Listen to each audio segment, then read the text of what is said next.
Hi. Hi, hello, and welcome. Welcome back to another Onkruid video. Welcome back to another adventure. Welcome to the video ends when I get a primal ancient legendary in Diablo 3. A new series, or well, a new season rather, and the staple series of the Onkruid channel of course makes a return. I'm not slacking, you know? I have been leveling up this character efficiently. I've been having fun.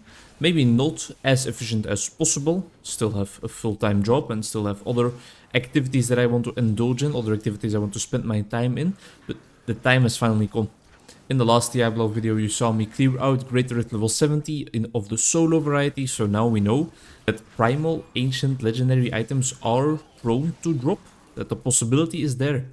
What we're going to be focusing on in the video while gathering a primal ancient legendary is we're gonna try and upgrade our altar of rights a bit further, while we are also looking for pieces of the other build, pieces of the build that I actually want to be playing with. But I must say that I am quite enjoying this one, quite enjoying this energy twister build, and that I do have quite some parts of it like fully upgraded or fully configured the way they should be. Enchanted a couple of my items, changed up the properties that needed to be changed up, and now I feel stronger than ever. I replaced the bracers that normally give me speed boost, because in Greater Rifts the speed boost is not necessarily the biggest concern anymore. The biggest concern is dealing enough damage to spawn the Rift Guardian in time. And these bracers have some greater shield potency, which seems to create a sense, to create kind of the false impression that they are defensive, but the impression is false, because for my Squirt's necklace I need to not take damage in order for my damage to take a nice boost, and not taking any damage is a lot easier when you have a large shield, of course. I think that makes quite a lot of sense. This video, this iteration of the series will, I think, be a little bit shorter than some of the other ones, although it's not going to be shorter than last season's attempt, because that was really just like a walk in the park. I believe that video was about 15 minutes long, if I remember correctly. Immediately just got a primal ancient legendary. But it is going to be a bit shorter because with the altar of rights you are just a strong individual, and Greater Rifts proceed a lot quicker. Although we're gonna have to head into some normal rift situations in a while, in a second, because, well, we don't have any Greater Rift Keystones anymore. I still need to equip my follower with a Ring of Royal Grandeur in order for me to be able to equip her with like the sets of armor that make Dead's Breath drop double Dead's Breaths, and also Greater Rift Keystones dropping an additional Greater Rift Keystone. But I haven't really gotten around to completing much many additional Act 1 bounties. So that is why my follower's outfit has not been fully completed yet. First Rift is almost coming to an end already. I always wonder, like, should I keep a Rift counter, or does that not make any sense at all? I feel like it just it just asks a little bit more of me. It makes me have to put a little bit more effort into the video that I can better spend on other things, you know? I have to make my priorities okay. I have to make sure my priorities are in order and straight, and maybe including those guys drop progress orbs too. The minions that are included with one of the golden palace. Let me check that again. Or maybe not. Maybe that was a visual bug. Or maybe I'm just very confused. No, that one definitely appeared, right? Or is it a visual bug? I don't know. What was I talking about? I was talking about something important just not more than 2 seconds ago. I forgot. That's gonna happen in these videos, you know? That's gonna happen.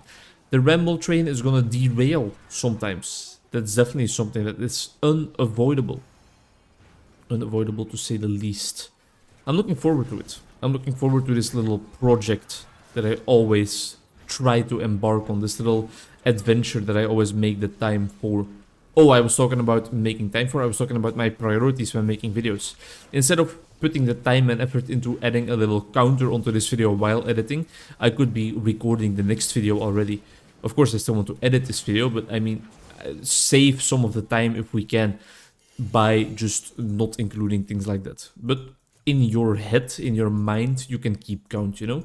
You can keep count of like what I think we need this legendary gem also if you really, really want to go the Greater Rift build side of things. Legendary gems. Legendary gems. Bane of the Stricken helps killing the Rift Guardian. But if we don't need more than 2 minutes, we can equip Bane of the Powerful. So I think we will just use this, and then both this and Bane of the Powerful is going to be our approach, I think, in Greater Rifts, because, well, we are not going to use the boon of the Hoarder. We don't need that in these Greater Rifts. We can't even use it, let alone need it. First Greater Rift down. No Primal Ancient Legendaries to be seen. Give me the sword. I hate you. Torment 16 normal rifts it is, at least for a while. We should also remember to start stacking up our blood shards, because that is what we need to upgrade the next part. The next part of our altar of rites. I think we are well equipped enough to clear out these rifts. We might be better off equipping Gold Trap than the actual Captain Crimson stash we have equipped right now. Damage wise. Defensive wise, I think we are gonna breathe our last breath quite often in these normal rift attempts for sure. But it's okay. We have time, you know?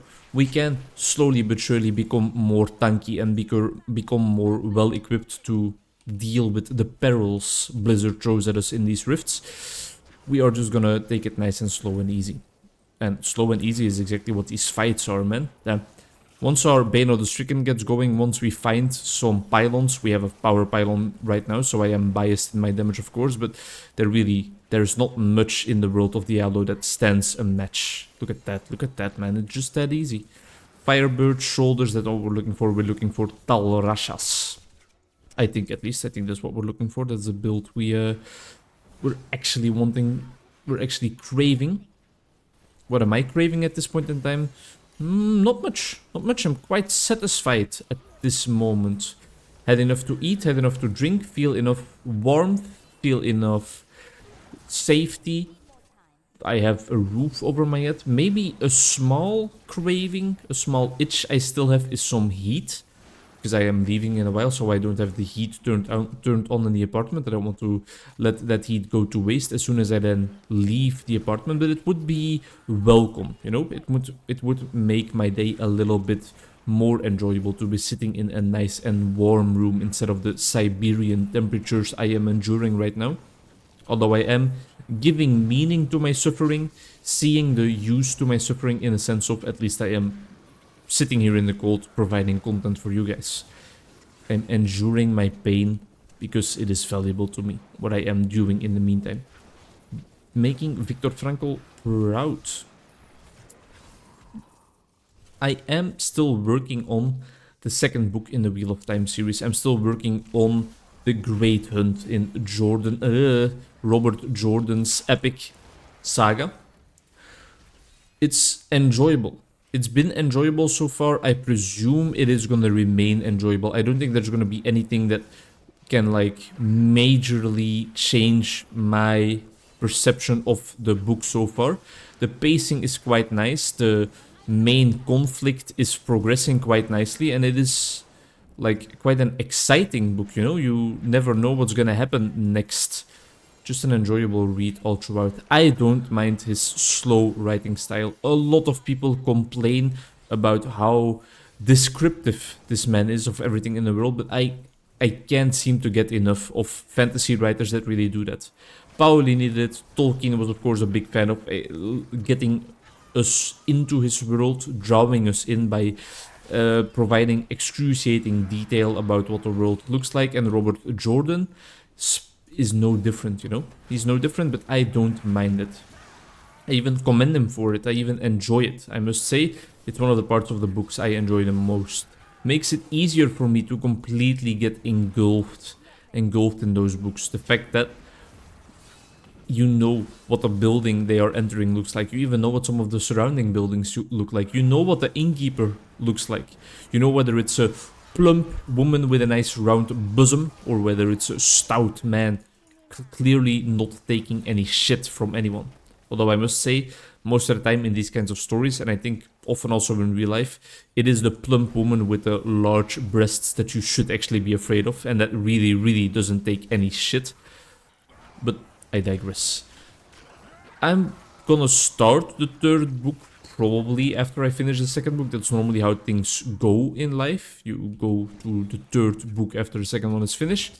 But I might include a little bit of a Wheel of Time break in between. Not because I will be tired of the series, not at all, but because I just have so many other books still waiting there, still screaming my name out there in my bookcase, like, please, give us a chance, you will enjoy us, Onkruid Senpai. Just read a couple of pages, see what you think. Don't only read the Wheel of Time from now on. And a bunch of those books are, of course, also focused on being a better therapist, which is something I also want to invest a lot of my time in. So it kind of is it's always kind of a hard balance to strike. For now though, I'm just riding the fiction high, and I am really, really enjoying my time in the Wheel of Time universe. A lot of characters are still getting introduced every couple of pages, but a lot of characters have already been cemented in my hippocampus as being important to the series. I know what they want, I know what they are after, and I know how they want to get it. And it is interesting. One of the main features that is most enjoyable about Robert Jordan's work so far for me is the character development and the great intricacies they are written with. In a sense of also, if he is writing about a child and a child's intentions, a child's view of the world, you can clearly see that this person that he is writing on is a child, you know? He doesn't make the most sound decisions all the time. He doesn't take everyone's perspective into account. He is a bit stubborn, and I enjoy that. I enjoy that quite a ton. It's realistic, and it makes the characters more enjoyable to read from. If everybody would spend the whole book like reasoning logically soundly, in a logically sound manner, that would make it a bit more boring, of course. You want some depth. You want some differences between your characters, and a woman that is like ageless, that has been through the ringer and back again quite often, that has really seen a large part of the world, that is very cognitively inclined, that knows how to reason quite well. She is gonna look at the story events a lot differently than three scrawny little kids that don't know their backyard half as well as she knows the entire world, you know? And it adds such a beautiful layer of depth to the whole ordeal that is just quite enjoyable, to say the least. One normal rift down, no Primal Ancient Legendary spotted so far. Also have not been able to obtain my sword at this point in time. Let's fit another regular rift in there so that we don't always have to keep on switching between greater rifts and regular rifts. From the previous one, we have received 3 Greater Rift Keystones already, so 3 more will put us up to 6, and that already fills up like 20 minutes of gameplay? Maybe, no, at this point in time a bit more, because the Greater Rifts are not like going as smooth and soundly as they normally do, because I am still leveling up. I rerolled my blood shards, didn't I? Yes, I did. You guys need to make sure, you need to type angrily in the comments at this point in time that I shouldn't do that. That I just told you 1 second ago that I was going to save up my blood shards already for the Altar of Rights. You need to make sure that I don't do such a stupid thing. Okay? Can we do that? Can we make that agreement? Write your comments right now. Also hit that bell button, smash that like button, and eat a nice plate of steaming piping hot lasagna while you're at it. That's what I really want you to do, you know? Just enjoy a nice portion of lasagna. That's what I would do if I were you, man. All the time, I would heat up the oven right now. Just put that lasagna in there and have a field day. A day filled with enjoyment, laughter, and joy. Enjoyment and joy. Just both of them, you know? That's what lasagna does to you. I'm talking straight ass. Gonna go out for dinner later today. I'm not completely certain what I want yet, because it's also not completely certain where we are going yet. We have this place in mind where they don't often take reservations, so we're just gonna roll up on the boys and be like, yo, sup, got a table, homie? If they don't have a table, we have a plan B in mind, but that kind of impedes my normal strategy of maybe looking at the menu a bit beforehand and seeing what I would like to eat. And maybe that's also nice. Maybe that makes it so that I go for a more impulsive choice that I normally wouldn't have gone for. And it can be very beneficial, very helpful to have a fun night, exploring new flavors, exploring new things. It is a bit more of a healthy place, but also a bit experimental and a bit Middle Eastern influences as well. I know they have a bunch of hummus on their menu, for example. And if I have a big pot of hummus, I'm doing okay. You get that reference? 3 respect points. I am craving. I am looking forward to eating something saucy. Something nice and spiced up. Not spicy, but just where the spices play a major part in a good way. And something hearty. Something a bit salty, a bit spicy, a bit sweet, if possible. Yeah, a bit of sweetness can go a long way as well.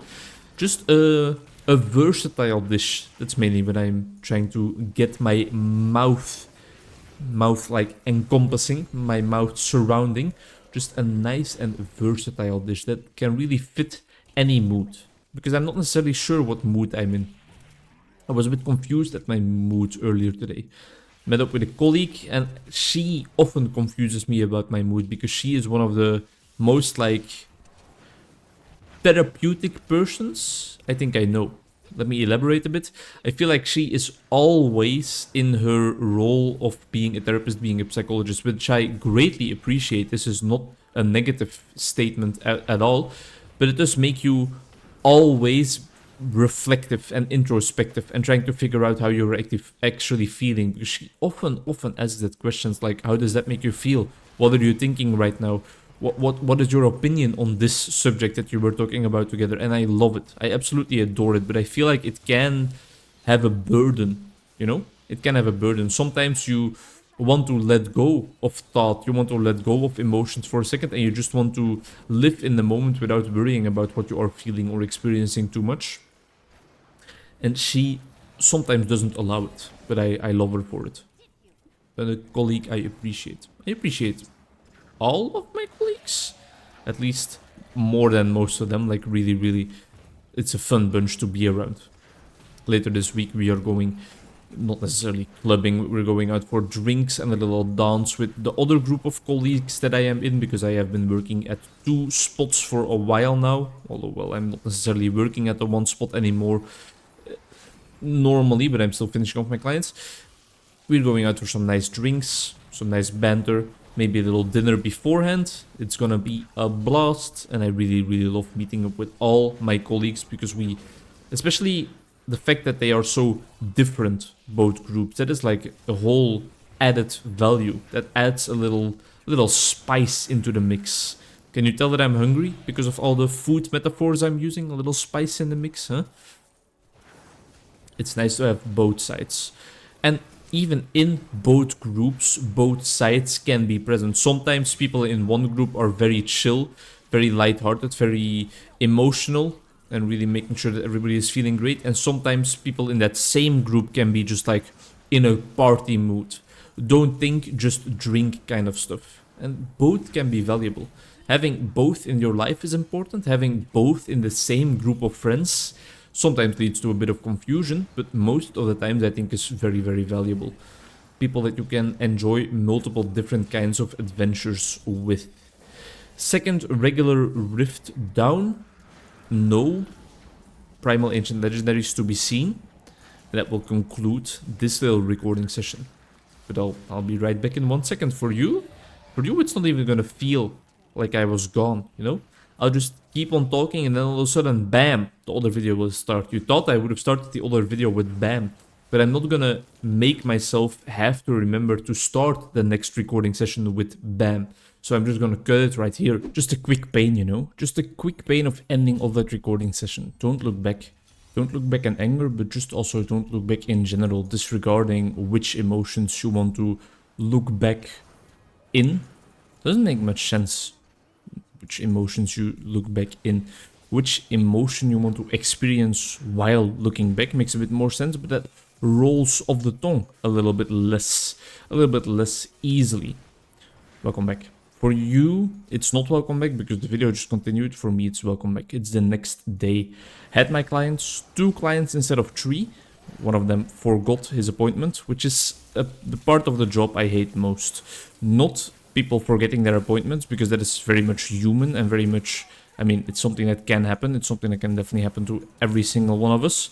The part I hate is that I then have to charge them for the appointment they missed, because those are the rules, but I don't enjoy it at all. I don't enjoy it in the slightest. I need to make them pay. I need to make them pay like 70 euros for absolutely nothing. A little cow sidetrack here in our Rift adventure. It's going to be nice for our XP, I think. Not necessarily in terms of loot, but we are not looking for the loot right now. The only loot we are looking for is that 1 Primal Ancient Legendary.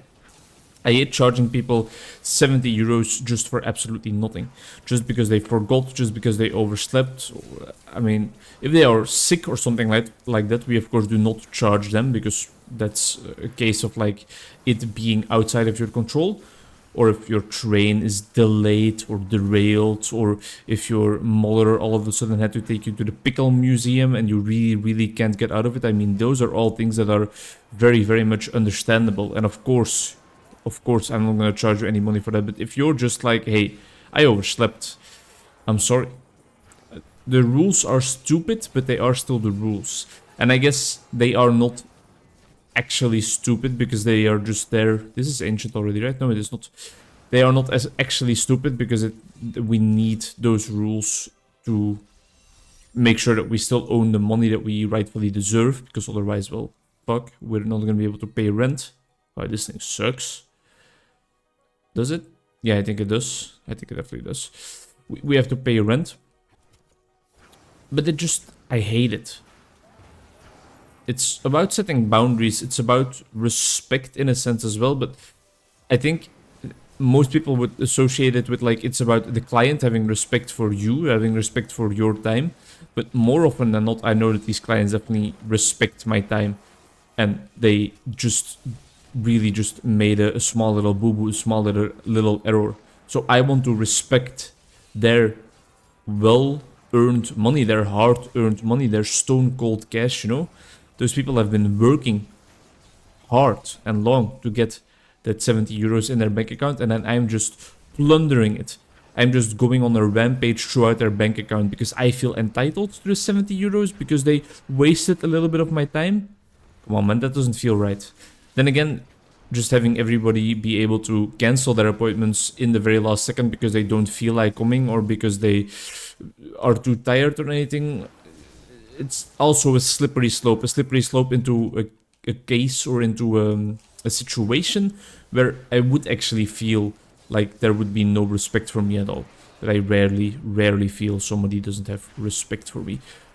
A little bit too rarely do I feel that, of course, because it's kind of a thing I might be struggling with a little bit, is accepting that I can take a place in the world. That's maybe a bit too existential in terms of formulation, but another example that comes to mind is like when we were eating together with the people from my therapy education, and they were telling us like, yeah, so listen up, here's a story all about how my life got turned upside down. They were telling us like, yeah, well, we made a mistake with your reservation, so this means that this table is actually no longer available for you. And in my mind, it was instantly, in a heartbeat, in the blink of an eye, I was like, okay, we'll find another place to eat. Don't you worry, fine gentlemen, we are out of here before you can even say Skillamarinky. You know, even before they could tell me that, I would already be out of the place, looking for another restaurant, trying to make amends with the people from the therapy education. Like, yeah, where are we gonna go eat? There's a bunch of other places as well here in Leuven, it doesn't matter at all. Everybody else at the table, literally every single other person at the table was like, hey, Mr. Serverman, up yours, buddy. You made a mistake and you are forcing us away while we are consuming drinks, supporting your establishment, and we have a reservation for food here, and we've been sitting here consuming drinks for a while already. We're supporting your endeavors here, and now you're sending us away because of your mistake. Up yours. You can fuck right off. We are sitting here, we are drinking here, and we will be eating here in a short while as well. Fix your problem. And I was just like, holy fucking shit. Very, very uncomfortable. Felt very awkward. And everybody noticed. Everybody was like, yo, Vincent, what's up with that? What's the big deal? They made a mistake. We shouldn't pay for it. And I'm just like, you know, maybe it's not that big. Maybe it's not that deep. Maybe we can just look for another restaurant. There's a bunch of restaurants here in the hub, you know. But those people acted on principle. They acted on like, hey, I had a reservation, everything was fixed, your mistake, you solve it, we are eating here. I was just like, I don't care, it's okay. I'll give you all the money in my bank account. I will lend you my horse so you can get around quicker. I will send you my wife through the mail and you can also just use and abuse her. I'm sorry, Charlotte, but yeah, it doesn't sit right with me. And it's a problem. That's a problem because I have all the right in the world to be like, hey, we had the reservation booked, fix your shit. And don't get me wrong, in the end, we just stayed there. There was also this other woman working there that just came to our table and was like, calm down, guys, we'll fix it. This guy has just been working here for 2 weeks already. He doesn't really know what he's doing yet. And I was like, damn, man, come on. Give my homie some slack. I was about to literally stand up and give him a hug, even though we didn't hear it. But that's the kind of person I am, you know. And it has some downsides, definitely has some upsides and some advantages. I see myself as quite a kind person, but sometimes there should be boundaries. There should be limits to my kindness, especially if somebody has, per definition, almost like wronged me. I shouldn't just be like, oh yeah, no, that's fine. You can do whatever you want. I don't have a spine or I don't have any backbone at all. Something I'm working on. Weirdly enough, but luckily enough, I feel like it doesn't impede my work with clients. In a sense that, except for like the having them pay when they forget their appointment, that's maybe one of the hard parts, but that doesn't necessarily inflict them or implicate them, have a large impact on them. But in my general therapist practice, in my sessions, it doesn't affect me at all. Even more so, I have learned to be more like, hey, I'm gonna interrupt you. I'm gonna make sure that we're still doing things my way. The therapy session where I am a therapist, that's where I do dare to take up some space, and rightfully so, and also just necessarily so, because, well, I need to make sure that this client is on his path to self-exploration in the right manner, in a manner that is promoting his growth, in a manner that is promoting his self-actualization, you know. I need to interrupt that person. Give that person a little bit of a sign like, you know, we're in a dialogue, we're in a conversation. Of course, you're doing most of the talking, but I am still here, and I am still a force to be reckoned with. If I tell you, hold on, don't just move along with your story, how did that make you feel? Don't just move on with your story, you know. I'm there to help you out, so believe that I have the best intentions and reflect for a second. And it's something I was very, very bad at earlier, at the start of my therapist year. I was going to say years, but I have only been working for an entire year. My psychologist year is what I should be saying, because I'm not a therapist yet. I digress. I had a lot of struggles with it, because I thought, like, this person is telling their story. I don't want to interrupt them, because that is kind of rude. Misconception.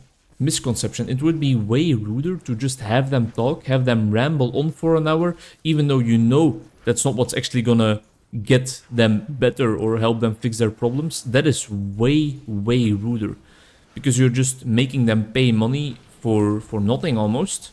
Whereas if you interrupt them, you guide them throughout the process, you make them more prone to experiencing, to being authentic towards themselves. That's way better. That's way better for both parties, because it also makes for way more interesting sessions. And I have become better and better at it. This is the stuff we need for our meteor build. I'm gonna put it up down here to try and make sure that I don't disenchant it, but the chance is quite large that I do still disenchant it in the end, and then you guys can rightfully unsubscribe from the Onkruid channel out of anger and madness. I'm working on it. I'm working on it. Still working on myself. I'm looking for...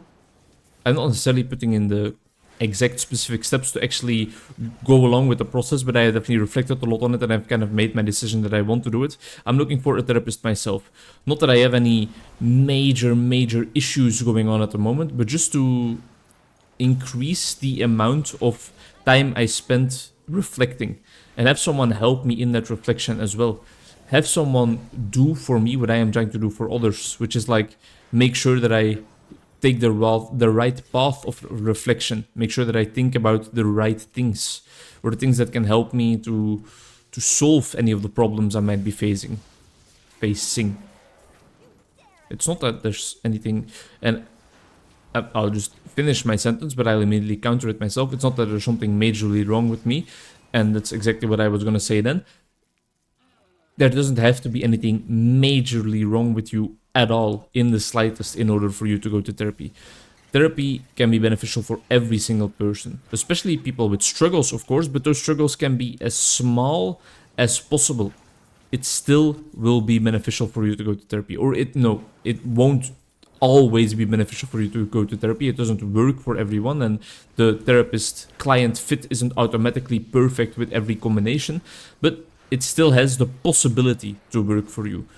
In whichever part of life you are, in whatever phase you are, whatever difficulties you are facing, there is always going to be the possibility that therapy might do something for you. So pick up the phone and dial them up, buddy. Dial them up, cowboy. There's of course going to be the financial side of things. There's going to be the side of... There is going to be the side of, do I have time for that? But the question is, should I make time for that? The answer is yes. Yes, for sure. Fuck, man, I'm dying old. And that's something I realized myself as well. Not that I wasn't necessarily this worried about, like, do I have the time?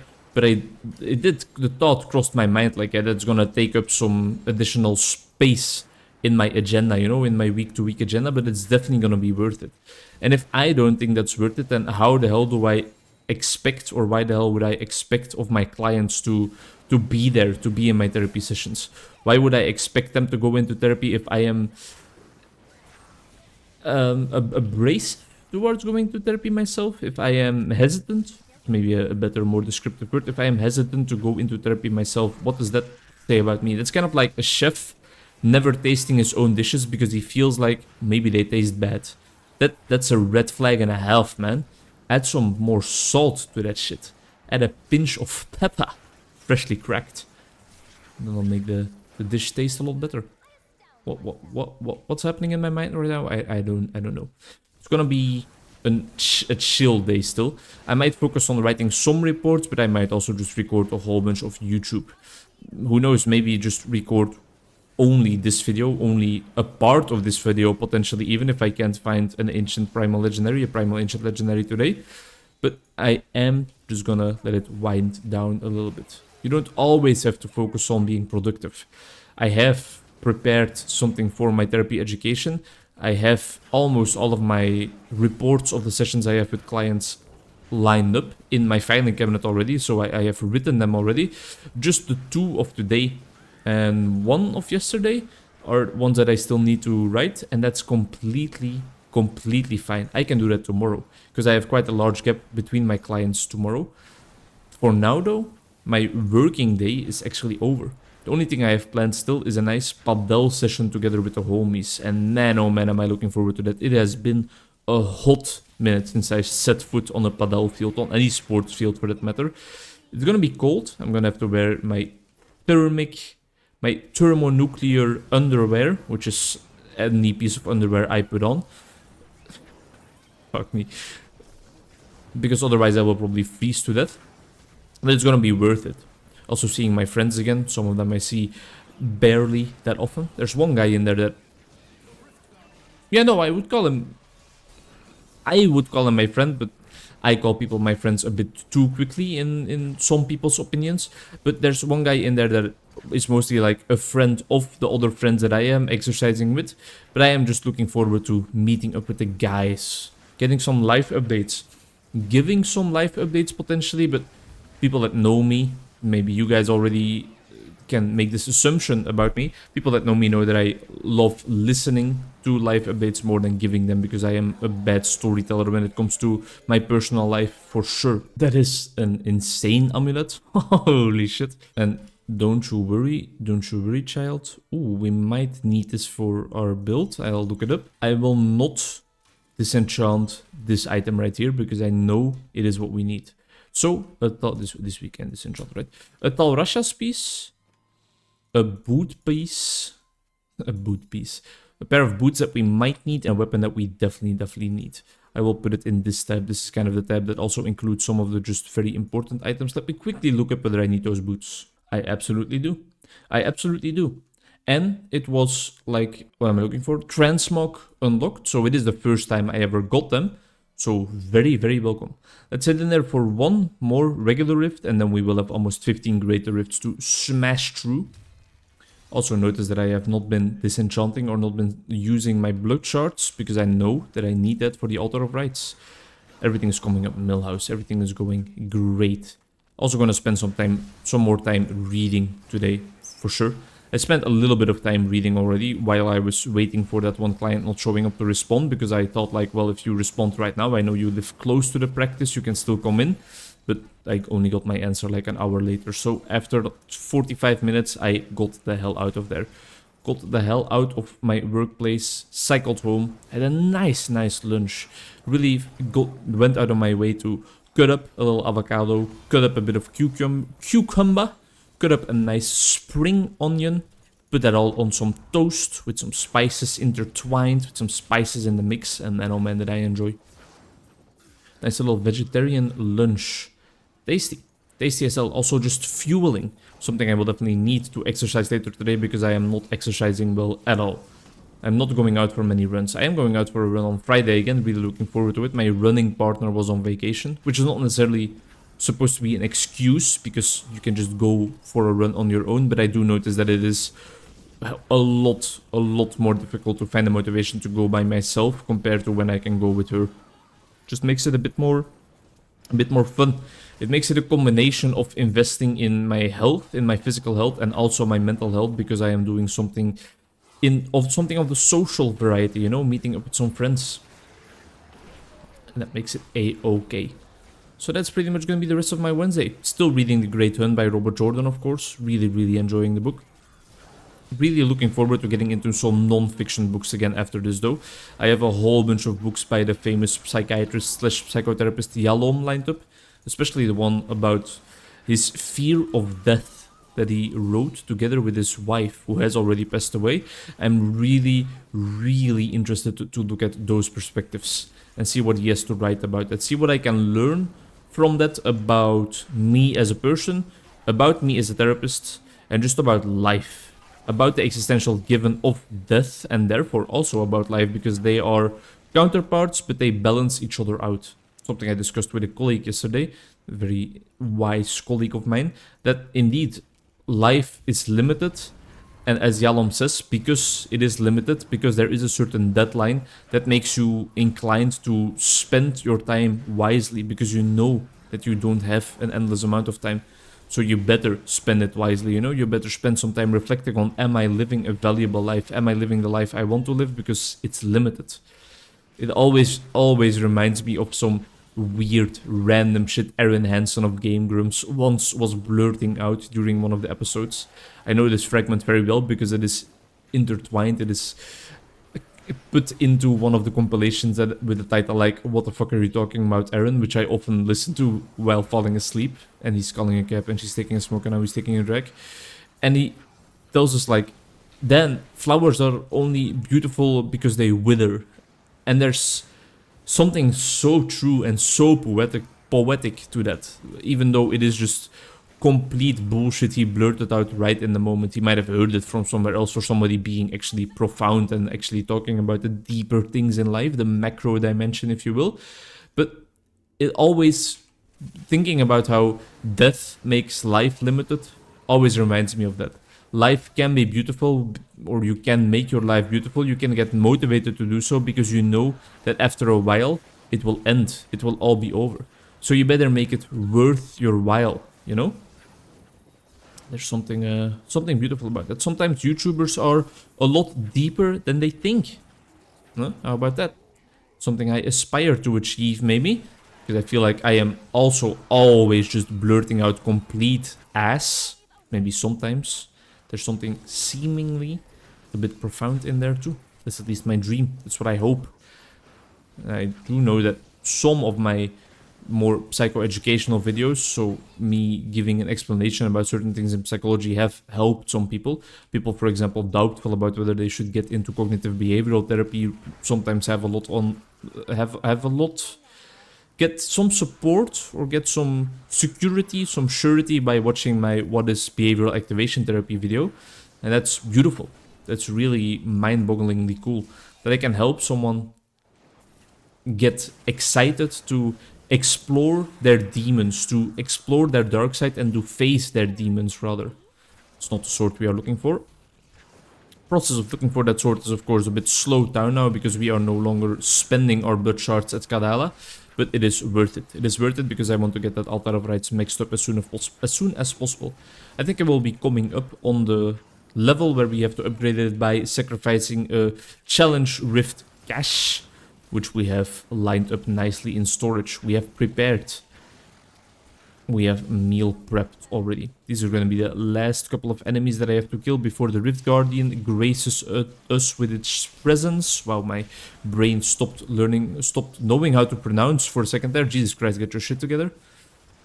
And then after this Rift Guardian, we will be about 7 rifts deep, maybe? I'm not completely certain. I haven't been keeping track, and I surely have not been putting up the timer. I hope so. I hope future Vincent listens to the Vincent recording this video. That is not a bountiful use of my time. But I'm definitely not tired of the grind yet, you know?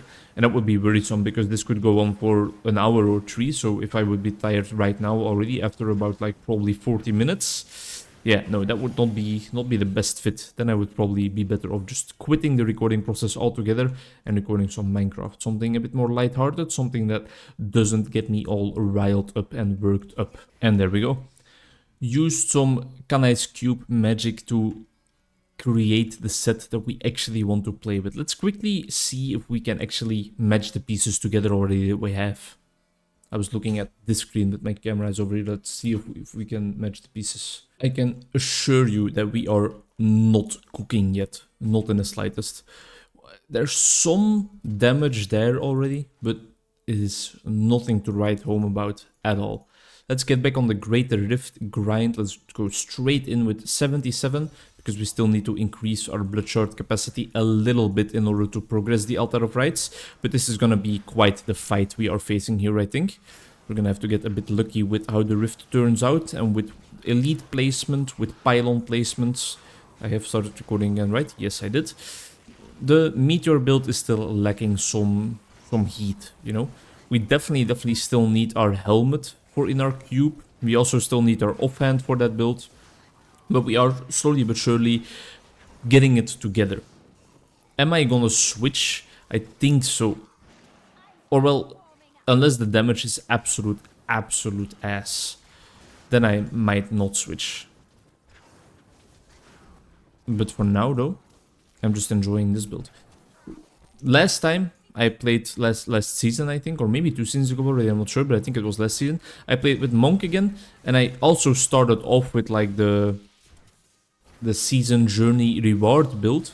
And I was also wondering for a while, like, should I really still switch towards another build? Isn't this already fun enough because it can clear out Torment 16 quite easily? And then I just did one rift with the other build I was normally going for, and I was like, yeah, hell yeah. This is way more powerful, this is a lot more fun, and it's also nice because you always have a goal to work towards at this point in time, you know? It's not just rifting for the sake of rifting, no, we're still looking for a whole bunch of items to configure that other build. It gives you an incentive, and sometimes that is important. I don't necessarily always find it important for Diablo, because I just love being here, I love the process, but it makes the process a bit more rewarding even, still. Otherwise, we would always just be hunting for better items that just comprise, or not comprise, that this set consists of, that's what I'm looking for, and that would already release some dopamine into the brain for sure. My substantial nigra would be happy, my ventral tegmental area would be like, yeah, do more of this action because it is addicting. But by using that same mechanic, that same brain mechanic, to configure two builds at once, to put together two builds at once, that's a nice little life hack right there. Double the pleasure. Also double the frustration, potentially, if you don't achieve what you are looking for, but I have rarely, very rarely felt frustrated in Diablo 3. This truly is like one of the most calming gaming experiences out there for me personally. I get into this trance-like state of just slaying monsters and slaying more monsters and then becoming powerful, more powerful, so that I can slay more monsters at a little faster pace. It's beautiful. The simplicity is where its beauty is. I don't need fancy Diablo 4 mechanics. I don't need to play as a druid. Just give me the same 5 classes I've been playing with since 20 I don't know what, and I will be happy. I will be a happy little chap. Definitely want to get into Diablo 4 sometime though, but I don't feel the appeal. I think it's only gonna be able to disappoint me because I'm gonna be hopeful that I really find the same enjoyment that I found in Diablo 3, and I think it's just not gonna be that easy. It's not gonna be that simple because it's like a whole different game.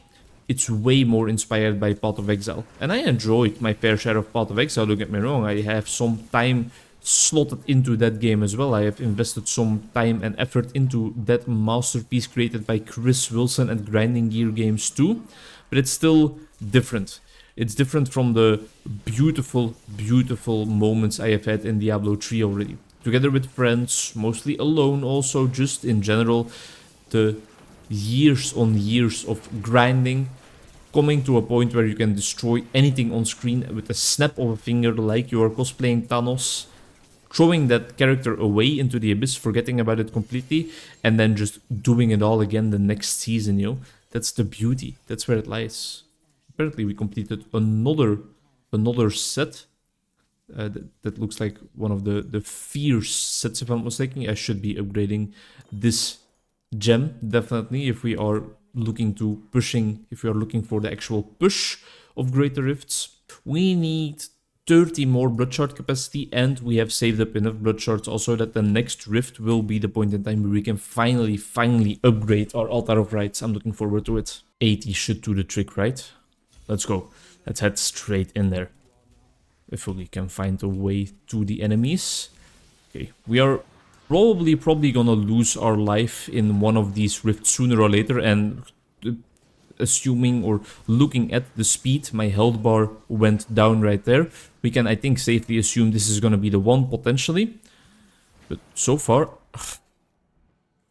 I didn't die that often in the latest couple of rifts. That's what I meant to say before I, well, died, as you also saw. But these enemies are not fun.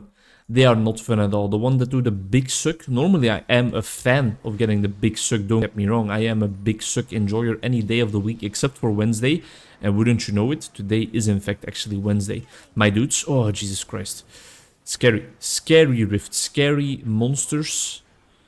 And cool monsters and nice sprites. Cool monsters and scary sprites. What's the name of the Skrillex album? I feel like I should know that as the music aficionado that I presume myself to be, that I set myself out to be. Reading The Wheel of Time has kind of inspired me to create some stories again. And wouldn't that be a nice shift as well? I think it would be weird. I think it would feel cringe, but there would also be some cool elements to it. Maybe discuss what I am talking about beforehand, before describing what it would feel like. What if instead of commentary regarding the game, regarding me as a person, regarding my work as a therapist, I would combine the YouTube series some people are embarking on of like world building and creating a fantasy universe, creating a story with this gameplay content. I think it's maybe a bit too hard of a mix, or they are too separate to really get mixed together. The mindless gameplay footage in the back with something as intricate as creating a whole fantasy world from scratch. Then again, while spitting that thought out, I realized that, well, I am now combining that mindless gameplay footage with like the ins and outs of psychotherapy, which is also something complex, something deeply human, something not that mindless in the slightest, a very cognitive and emotional ability or emotional activity is what I'm looking for. So maybe there is something to it, you know? But I think most people, I'm not sure, but I do think most people that are into like YouTubers, I mean content creators that are into creating that kind of fantasy world building content, they are probably very talented on some other fronts. They are talented on storytelling, on the storytelling front already. Maybe they are creating artworks related to their work, related to their world at the same time as constructing it verbally. And I don't think I have anything like that in my capacities, in my arsenal, in my toolkit. I think it would just be talking. It would just be a whole lot of talking. I wouldn't have the energy to create any maps. I wouldn't be able to actually design some of the races I am potentially talking about. I might not even be able to write it down while talking about it, which would definitely mean that after a while I would start putting out information that completely contradicts previous information. Like I would, for example, say, oh yeah, the people from that village are so proud and strong, and then we meet a character from that village and he is like this scrawny little dude that doesn't have a backbone at all. He's kind of like me, I guess. Oh fuck, I looked away for one split second and there I am, lying on the ground, lifeless as the corpse I was destined out to be from birth. We all are destined out to be from birth, of course. I digress. Would that attract any single living individual? I don't know. It would be a nice learning experience for me because I would have to invest a lot into creativity. I would have to steal a lot from other creators, make Pablo Picasso proud. I would have to take my storytelling capacities under the loop and really look at them from close by, see what I can improve. It would be a nice self-development process that could probably help me out in the long run in multiple areas of my life. For example, also in my therapy endeavors, because sometimes therapy is all about storytelling, mostly the client storytelling, but if I can help them create that story in a better way, then that would also be valuable. It's something to think about, something to ponder on. Would be nice if I was Twitch streaming right now and I could get immediate feedback, but it's no use meandering about a world that has not yet come to pass, and it will never come to pass, because even if I do talk about it in the future, that will not be this specific moment right here. Time is valuable. Time is money, friend. I don't have to be wondering about like, hey, what would the people say about it? No, I have to make my own decisions because nobody is here to guide me through life. What am I saying? Sometimes you have to stop and think for a second, like, is what you're saying still making sense? And more often than not here on the Onkruid channel, we come to the conclusion that no, this man doesn't know his head from his ass, and he doesn't know what he is talking about at all.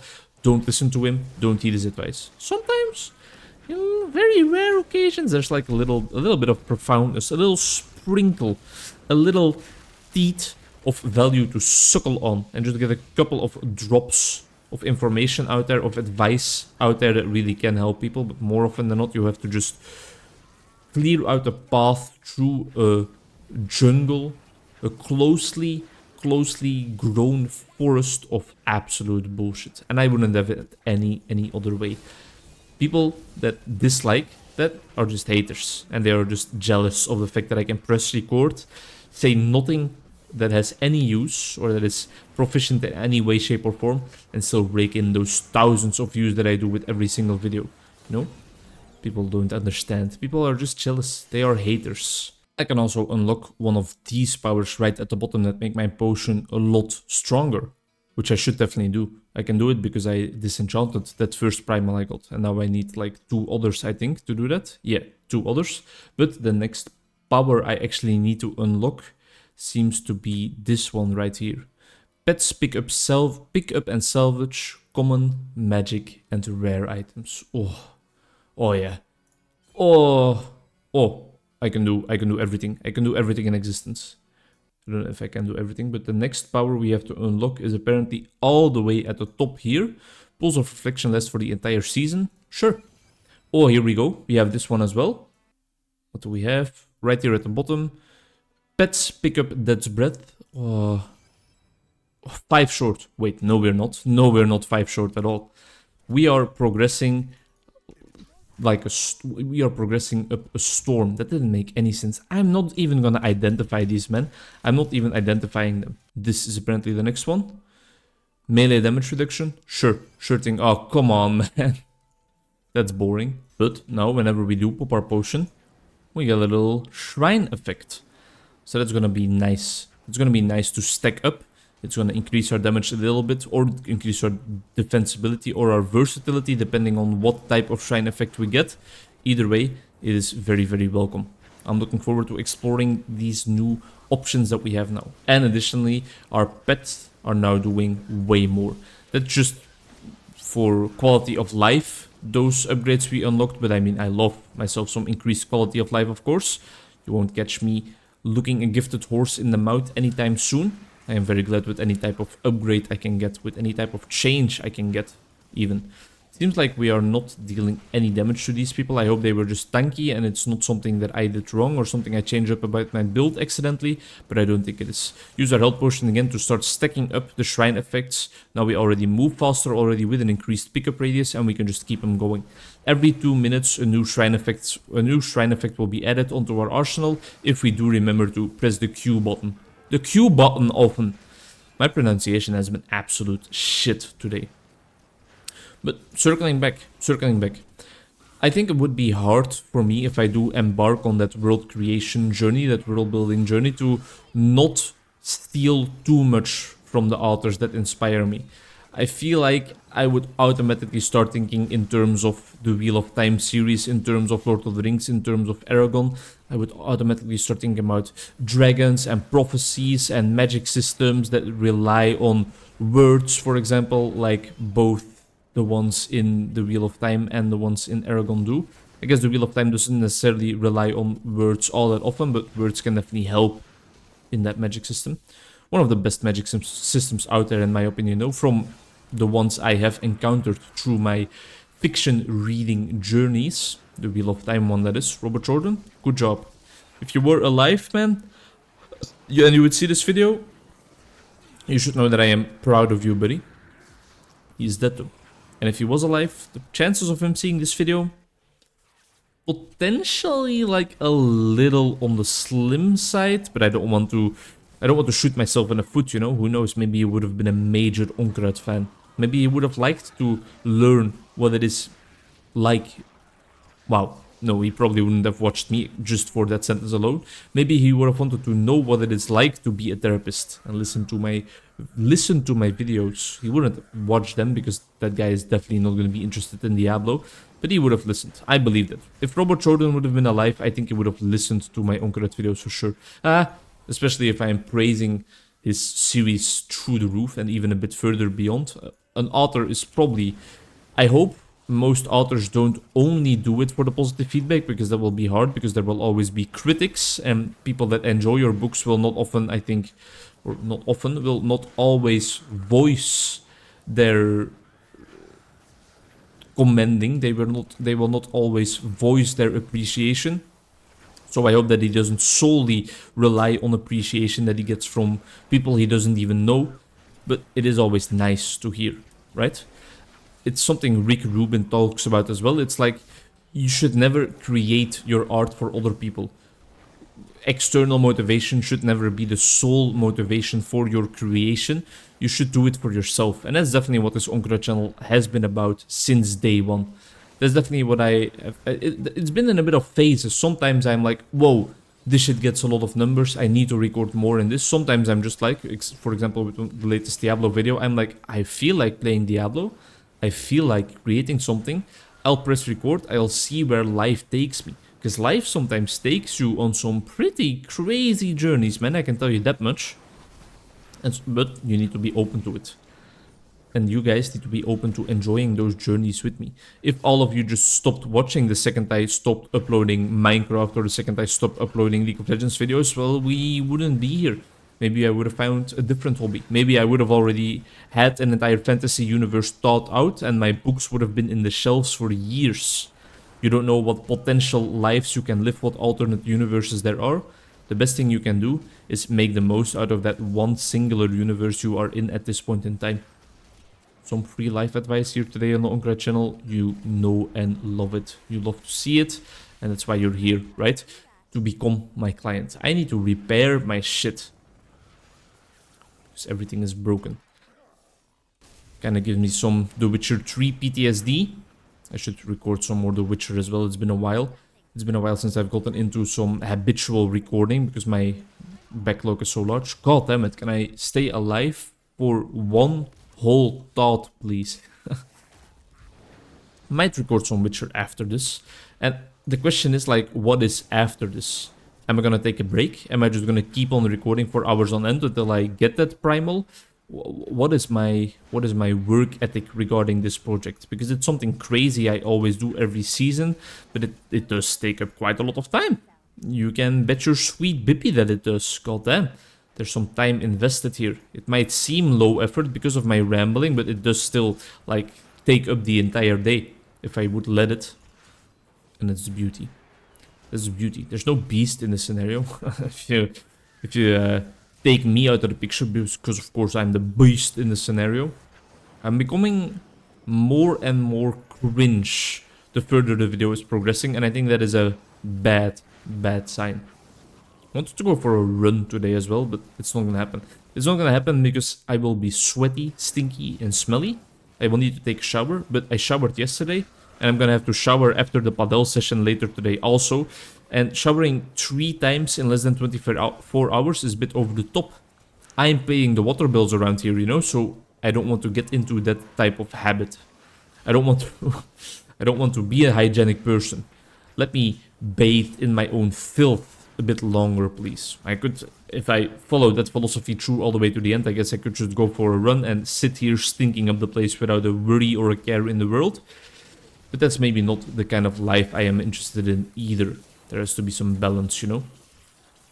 I don't think I'm the cleanest person. I don't think I'm over-invested in cleanliness and in being proper and in being completely ridden of any sins and any stains.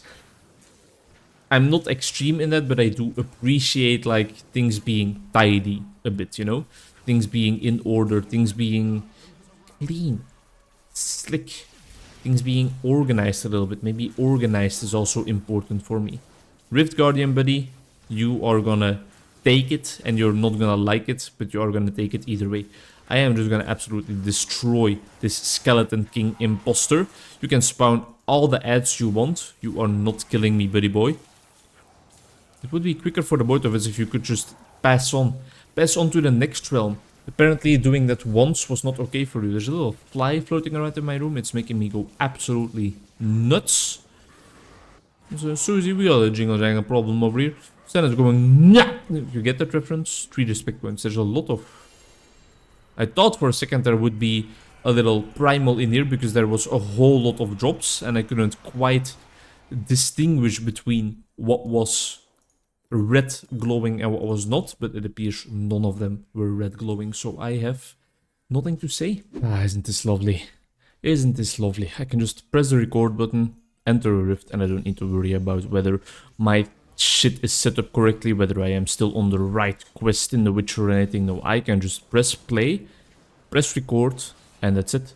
That's what this video is all about, and that's what this 3rd recording session is going to be all about. I feel the urge to say hi, hello, and welcome, but it makes no sense because you've probably been watching for like close to an hour at this point, I would presume, I can imagine. It's a long grind, of course, not necessarily like unbeatably long. We have definitely done it a couple of times before already. So I am just looking forward to getting back into it, getting back into the groove. And I'm dead. I was spending a whole bunch of time watching some YouTube videos, a trap I fall into quite often. It was fun though. I'm rewatching some very old Achievement Hunter clips. Some the YouTube channel or one of the YouTube channels I definitely grew up with and that inspired me to become a YouTuber myself, if you will. Just always so much fun, those guys. Really. Of course, everybody has this dream, I think. Every little kid has this dream when seeing YouTubers like that of like, yeah, I want to join their group and I want to be in their offices and I want to play with them. I don't think I could do it. I don't think I can be so energetic and so funny all the goddamn time. Although I think it might be something you can train in a little bit, you can become better at. But just their reactions are always so over the top hype. And it feels maybe not that authentic, but it's still fun. It is very, very fun to watch them get hyped over everything that happens in the game. And I feel like I am kind of the opposite. I may be a bit too calm. Even when things are quite hype, quite enjoyable, quite cool, I still often or sometimes just don't let my reaction come true completely. And I don't know why. I don't want to make it feel like I am just reacting to react. I want it to be my real feelings about what is happening on screen. But maybe I'm limiting them a little bit. Because what I have noticed lately is what I have noticed right now in Diablo, by the way, is that we need to stand further away from our enemies for sure. What I have noticed lately is that when I allow myself to laugh out loud at random YouTube videos I am watching, I am enjoying myself so much more. It feels weird, right? Because it's just me, I'm just watching them on my own, but it actually is a blast to really allow the whole range of positive emotions you are experiencing, allow that whole range to be there and to come to expression and not limit yourself, not be like, wait, isn't it weird that I laugh out loud at a random YouTube video? No, hell no. Enjoy it to the fullest, and using those facial muscles in order to produce some nice laughs is definitely a part of enjoying something to the fullest. I think there's scientific research in that front as well. Scientific research that shows that a big part of your emotional experiencing, maybe not necessarily a big part, I don't know, but a part of your emotional experiencing is indeed like the facial muscles and how you, for example, really curl up your mouth corners, your lips, that is a big part of feeling happy.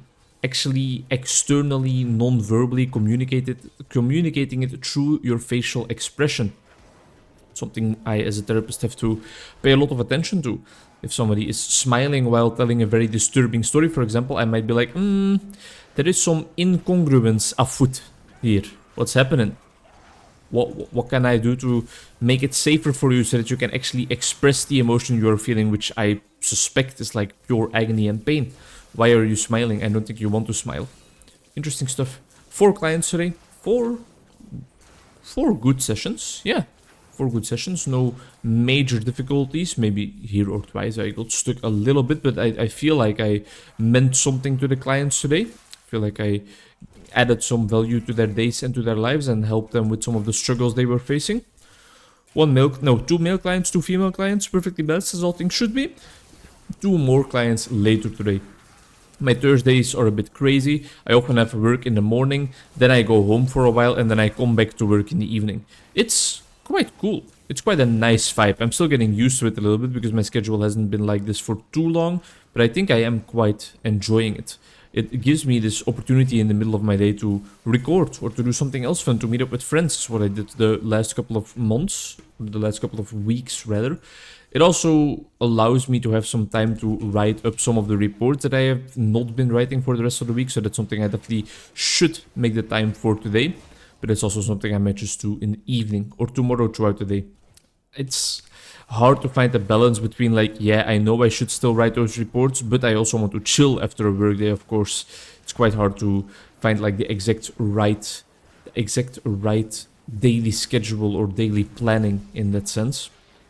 But I think today I will just maybe focus on completing a bunch of them. Maybe focus on completing the ones from yesterday still, which were 3, so that's definitely feasible, that's definitely possible. And then tomorrow I can do the ones for today. I don't know, I'll think about it. For now, the only thing I'm thinking about is recording this goddamn video. These greater rifts are slow. We are not dealing those immense amounts of damage anymore that we were doing at the start. And now it has become painfully apparent that I am still definitely working on getting into that actual strong build that we are trying to build up this season. This build is already fun, but I believe we're gonna have a bunch more fun when we actually achieve like the strength levels we are working towards. Rift Guardian, Orlash. We will show him who's the boss. And we will do that by using our Bane of the Stricken to its fullest capacities, which means that we just have to keep on hitting this fella. And that's all we need to do. Although, not all we need to do, because in the meantime we also definitely need to dodge his Flame Breath attack, because otherwise we will just instantly die. Can absorb 1, 2, Not more than 2 hits of damage though, I think. Keep our distance also. And we almost have him to the halfway point of his health. 2 more female clients this evening. 1 client I have seen... 2 clients I haven't seen for a while. 1 client I have seen quite often already though. And the other one I have not seen that often at all. Because she often cancelled her appointments because work got in the way. Which is quite sad because work should not get in the way of working on yourself, you know. A different kind of work, but one that should have a bit of a higher priority in my humble opinion. Of course I'm a bit biased because it's literally my job. But still. Rest of the day, well, I still have to read my 10 pages today. I still have to read my 10 pages in the Great Hunt. So that's on the agenda. Might read something else. It might be time to finish off one of the other books I'm reading still, or start a new one. But I should finish off. I have been reading Atomic Habits for a whole while already, and I really should be doing something about it. It's a book I don't have in physical copy form. Hey, there's my sword.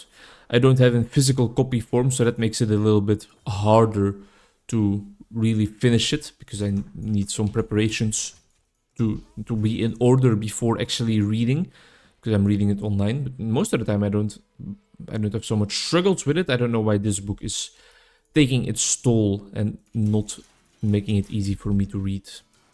Now, what do we have to do with this sword again? So for our Nephilim Rift build, we have to socket this thing into our cube, but we will then lose out on a bunch of damage potentially. For our Greater Rift build, we have to equip it and have this in our cube. For our regular Nephilim Rift build, we have to equip the weapon we have equipped currently and have this in our cube. It's a difficult decision to make, because once we put it in our cube, there's no way back, of course. But I'm wondering if we have this cubed, instead of this, will we still deal enough damage to take out everything? I mean, we already have almost enough damage right now, and I think this is gonna up our damage. Wait, up to a maximum of 3. The Raging Storm rune is automatically applied to my energy twisters. What is the Raging Storm rune all about? Raging Storm. They merge into a tornado with increased area effect and increased damage. That sounds very interesting though. I think I'm gonna go for it. And I am just gonna socket this. And we'll see. We can switch back. And we can switch back if it really sucks. And we can of course also... So they now merge together, I guess. Yeah, that's a large boy right here, I think. We can switch the sockets back. If it sucks, we can definitely just switch back and we'll look for another sword. Let's see if it helped our damage. Let's try the same... No, that makes no sense. We can clear the rift easily, so let's just try it a little bit further. It's an Oryx Dream rift, okay. That makes it a little bit more interesting. Is our damage still fine? I feel like it is fine. I feel like it's quite hard to determine whether it's actually better or not. Although we did kill that yellow guy quite quickly. My first impression is that it is more damage. I think it definitely is more damage. We have been getting a lot of Oryx Dreams lately. Maybe they have made that a bit more common. Yeah, I can assure you this is more damage, because we are also like on a higher Greater Rift level than the previous ones, and we are still slashing through these enemies like it's no business. When we die, we are going to deal a bit less damage though, of course. Oh, okay. Yeah, no, I'm satisfied. I'm satisfied with my decision. If I do get another copy of that sword, I might try the other way around. But I shouldn't min-max too far. Because, well, this is not the build I want to really be playing. So I have to pick my battles. I have to make sure that I don't invest too much time and effort into perfecting a build that we are then not gonna touch anymore. Although for a while still we might still be touching this build. Because it is of course still necessary for us to gather quite a lot of items for the Meteor build to actually be effective, to be efficient at slaying monsters, slaying the demons here in the world of whatever this world is called. I have been introduced to too many game worlds, fantasy worlds, just sci-fi worlds, whatever, to remember all the names. Although I feel like I should know the Diablo one. Because I think in the story they definitely talk a lot about like how the Templar came to our world to do this and that and this and that. But I'm not even gonna try. I'm not even gonna put out a guess as to what the world's name is because I have absolutely no clue. My trivia knowledge has been slacking. I have to train a little bit more.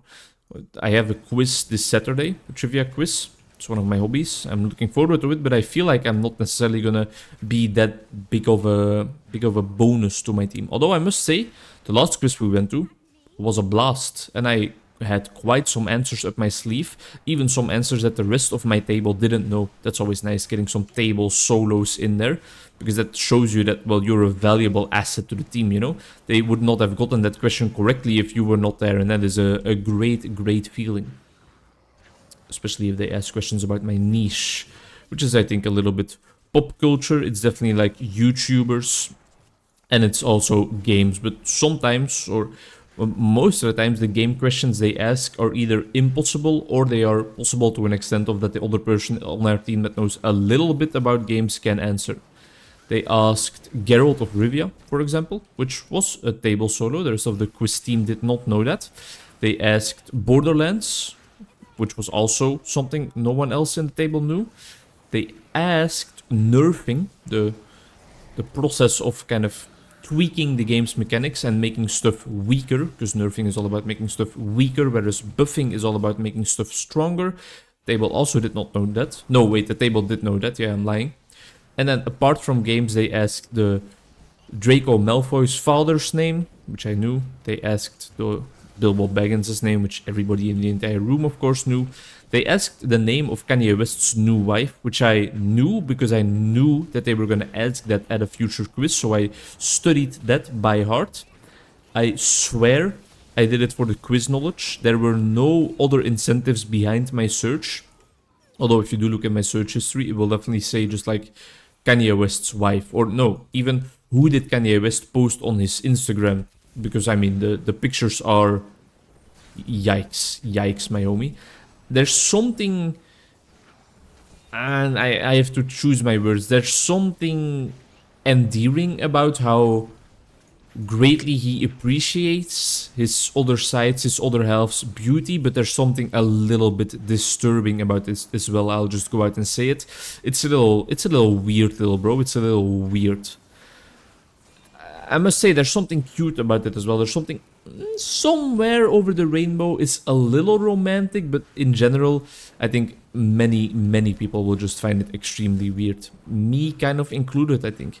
I don't necessarily see myself posting pictures of my girlfriend like that online, and I don't think she would really appreciate it either. But then again, I am not a hip-hop artist, producer, and rapper that changed music industry for the better, probably, throughout my entire life. I'm gonna say for the better. That man has had an undeniable major influence on just the music industry as a whole, not even just the hip-hop side of things. He really has produced some bangers, some jams, and his sampling creativity is close to unmatched, I think. Another pair of creative artists are Jersey. Two French guys, quite young. They are taking the internet and therefore also the world by storm. They're coming to Brussels. The concert was announced yesterday. The tickets were on sale today. I copped one in between clients because it really is a priority for me to see these people, see these two guys in action. Was very happy with my purchase. 3 hours later, the tickets were sold out. I'm looking forward to it. I'm gonna have to go alone. I was hyping up some of my friends. I was hyping up my girlfriend, but they were all like, yeah, I don't know if I really want to go. Are you really gonna go? Are you actually gonna go? And even though I said yes, nobody said like, all right, order a ticket for me. So, first of all, probably gonna have to go to the concert alone. Second of all, probably gonna have to look for new friends. You can send your applications to hetOnkruid@hotmail.com and our parasocial relationship can turn into a real friendship. You'll just have to come live in Belgium, you'll have to go to concerts together with me, and as real friends do, as real homies do, you will also have to kiss me goodnight. Unless if you are a female, miss me. Miss me with that straight shit, you know? My goodnight kisses are only for the homies and for no one else. I have to say stuff like that to keep this shit entertaining, because we are just throwing Hurricane Katrina at random monsters for 5 minutes on end before they drop dead to the floor. I still enjoy it. For some crazy, weird reason, I'm still enjoying myself because I feel like we are climbing. We are climbing. We are almost at the blood shard capacity that we need for another Altar of Rites upgrade. I think they maybe employ a little bit too large of an emphasis on the whole blood shard thing. I feel like they could also focus a little bit on some other upgrades, some more grindy things maybe. Something like put in 100 Greater Rift Keystones, that would maybe be a lot more fun. But I'll get there in the end. I'll get there and I won't complain along the way, all the way, you know? At a certain point in time, I'll just accept my fate. I'll accept the burden I have burdened myself with, and I will just get the job done. That's my dedication. Dedication I have in the video game world, a bit less in the real world. Especially in terms of exercising. As I told you guys, I went for a nice little padel match yesterday, or well, 2 hours of playing, so it was quite tiring, but it was a lot of fun. I did notice that it had been a while since I played, so like it was not easy for me to hit those balls in the slightest. And that's when I realized like I really need to stop slacking and invest in exercising a little bit more. Not just on the padel side of things, but I have this card from the university that allows me to exercise cheaper. I have to pay a lot less. I can join some group classes and stuff for free even, I think, but I never make use of it. And normally it is because I always tell myself like, yeah, because I just love running way more and I'm a running person, but I am also not doing that anymore, or not often at all. So I really need to get my shit together and run. Oh, I thought for 1 second we had a primal on our hands there, but it is not true. It was just one of the cool little gems. 25% increased damage against bosses and Rift Guardians. Very welcome. We're almost there. We need to get to 90, I think. I think that's the next nice round number. And once I reach that, we will be able to upgrade our Altar of Rites. And I'm looking forward to it. It's quite a steep battle we are still facing. Looking forward to playing some Heroes of the Storm today as well.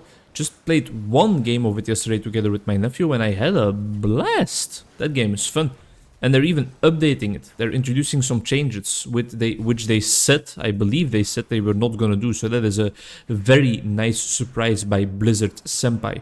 I feel like everybody has kind of forgotten the controversies Blizzard were facing like a while back, right? About how female employees were kind of not treated that nicely, to put it very politely. Or maybe to put it in a bit of a disrespectful manner towards the hardships those females must have faced. So I retract my words. The absolute bullshit they encountered, the female employees had to encounter at the company. I feel like everybody has kind of not necessarily forgiven Blizzard, but it feels like people have kind of forgot. But that's what very often happens with things like this, right? I remember the whole Tokyo protests things. I don't even remember what it was exactly about. It was something to do with the Olympic Games, if I am not mistaken. But I don't even know. That might be completely false information. Either way, like for example, the Hearthstone pros protesting about something. I can't even remember. People forgive and forget. They forget more quickly than they forgive most of the time, I think. But forgetting sometimes feels like forgiving. We're gonna have to up our damage a little bit, because I feel like otherwise we might not be able to clear out this rift in time. We might need to focus on the ads, the trash mobs a little bit less too. That might also help out. But now that we have our Bane of the Stricken activated, we might be able to pump out a bit more damage and make quicker work of these enemies. Gonna make some nice mac and cheese today. Or well, I think I'm gonna make it because my girlfriend is at work until like 6 and I have to be at work again at 6. So our schedules are lined up poorly, which has been happening. I'll open up. I'll open up to you fellas. Listen here. Don't ever tell me that I'm closed off, you know? My emotions are out there for everybody to see. I'll open up to you fellas. It's not always been easy. Our schedules are just jam-packed. And I'll say it. I'll go out and say it. Mostly mine has been, which makes it sometimes quite difficult for us to find the time to really support our relationship, to really invest in our relationship, to kind of feed our relationship, you know, to give it a proper nourishment, to make our love flourish. Wow, I'm spitting out absolute ass, but I think the main message I want to get across is getting across, like, it's not always sunshine, rainbows, and rose scents here in the Onkruid house.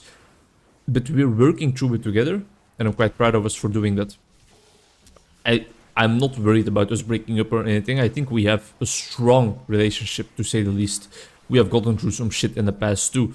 I feel like this is just one of the more stormy periods of our life, maybe. But I am of the opinion that once she finishes her education, we will find our rhythm again. Because now I'm working, she's studying. It's hard. It's hard to match. When she's working, she gets a little bit more freedom again, in a sense of, that would be amazing if she would, for example, find a workplace inside Leuven, inside the city we're living in and the city I'm working in. We could go out for little lunch dates so easily. It would be so easy, way more easy than what we are facing right now, which is her being at her internship and not really being able to go out of there easily because they will hold that up against her, like she needs to be there.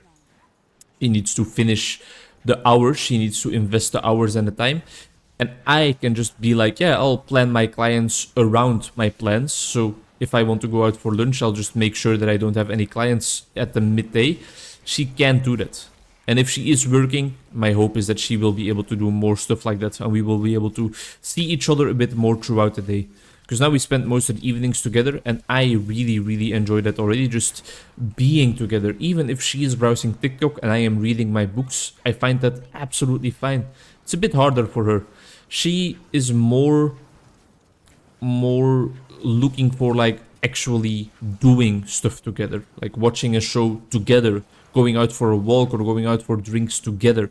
But for me, just being together is already enough, and that has gotten us into some friction more than once. You can imagine, of course, right? Because it creates this cycle of her thinking we don't spend enough time together, and not just thinking that, but feeling that. Whereas I'm like, but we had breakfast this morning, we had a nice dinner together at the table this evening, and we spent some time in the evening together as well, in between us also doing our own thing. But for her, it's not always enough. And it's hard. It's hard to find that balance, but it's something we will work on and continue to work on. A relationship is never gonna be... There's periods where it's easy, I think, but it's never gonna be just that easy that you don't have to pay any attention to it anymore, or you don't have to invest anything anymore, or you don't have to make any sacrifices at all anymore. It's always gonna be a balancing act between the needs of two people, maybe even more than two people if you're in an open relationship. Good for you, I respect that. I think we have to think a bit more loosely about our conceptualization of what relationships can be, and I think people are also doing this, especially in the gay community, as Esther Perel writes about. Like, they are the pioneers, they are the forefathers of really opening up that classic dichotomy that we normally see relationships as, of just a bond between two people, just breathing, barely touching each other. They are like, hell nah. I am not, maybe not satisfied, but I want to explore further. Have more than two people in my relationship, and that is absolutely fine for us. It is added value for us. I respect them immensely for it. People like gay people or trans people or other suppressed groups, other minorities, they must face so many hardships throughout their entire life. And I respect them for powering through, for staying true to their beliefs and actually doing what they want to do, regardless of what society thinks of them. I don't think I am part of any oppressed group at all. And I wouldn't come out and say it either, because I know that I am part of a whole lot of groups that are the opposite of oppressed, that are quite often the oppressors. I am a white male. I am cisgendered. I am heterosexual, you know? I have a lot of the characteristics of people that can, from most of the time a very conservative standpoint, make it harder for the oppressed groups, for the minority groups, to actually do what I'm commending them for, what I'm being proud of them for. So I shouldn't complain. Maybe the only thing, but take this with the largest grain of salt. Like, take the Atlantic Ocean, boil it down completely, clump all that salt together, and then that is the grain of salt you have to take this with, because I'm gonna say something that is complete bullshit and might sound a bit controversial, because it takes away it steals the thunder from some of the groups that are actually facing troubles in the world. Sometimes, maybe the gaming community immunity is a little bit... it doesn't feel right saying it. Not oppressed. But we face some shit. We face some shit. I can definitely, I feel safe in saying that. I wouldn't call it oppressed, but we have to deal with some shit sometimes. Immediately what comes to mind is Willis Gibson's... Is it Willis? Is it Willis? I know his last name is Gibson, and that's the only thing important for a trivia night, but I think it's Willis.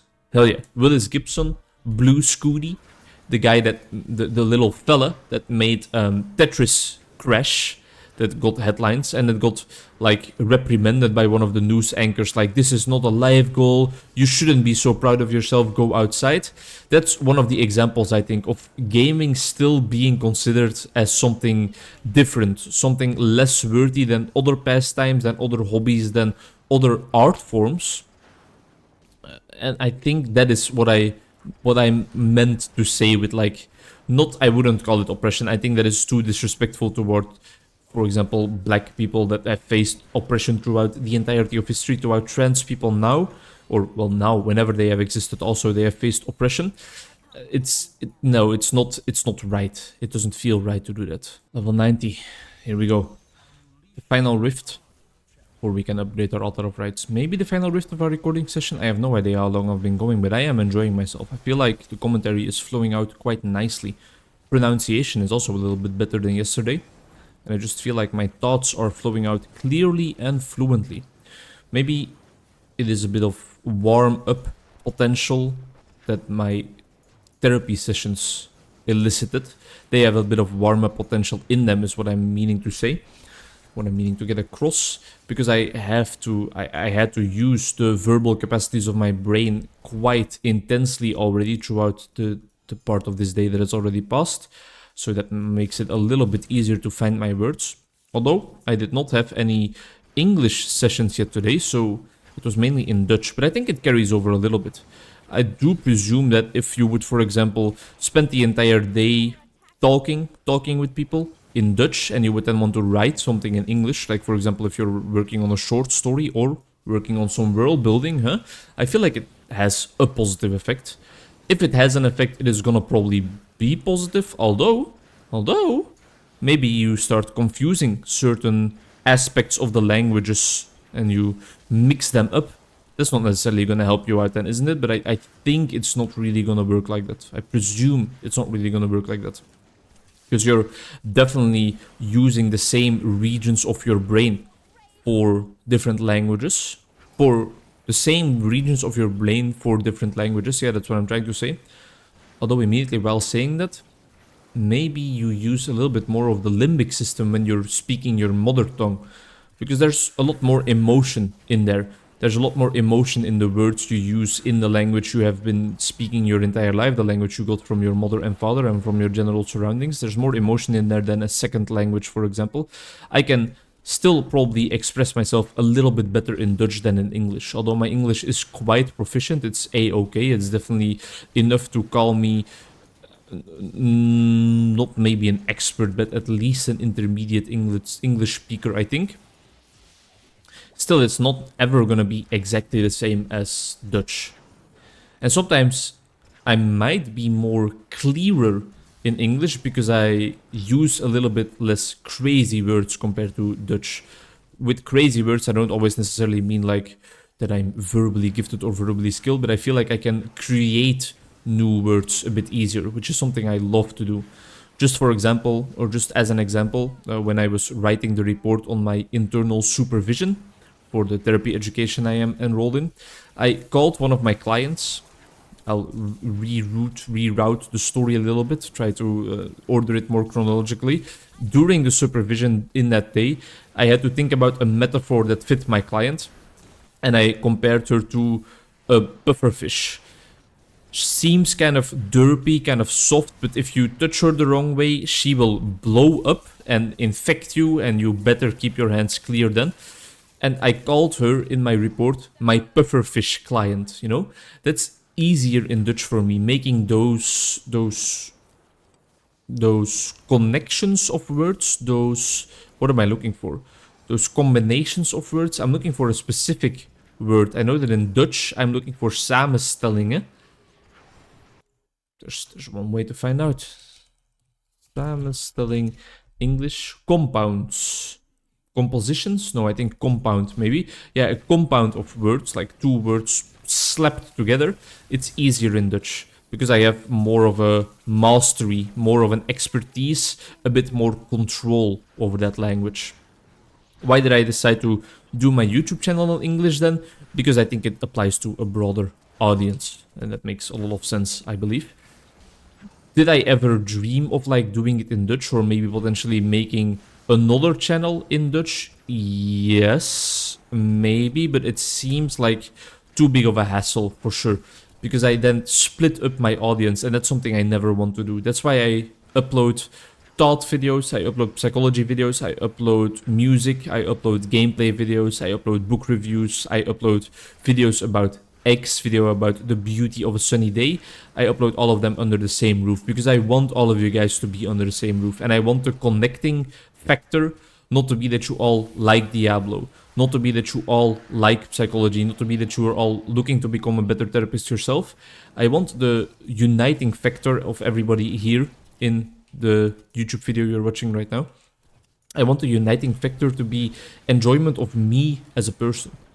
And one of my viewers recently explicitly told me that he thinks that is happening, that he thinks that people are biting into my channel, taking a nice big, like, a nice little bite, no, a big bite, a real crunch, making the enemies flinch in their next turn out of my channel, because they enjoy me. They think I'm funny to listen to, they think I have something interesting to say, and it's not always necessarily anymore about exactly what I am talking about, and that is beautiful. That is so beautiful, because from day one, right from the get-go, that has been exactly what I wanted to do. The type of content I wanted to produce was the type of content I wanted to produce.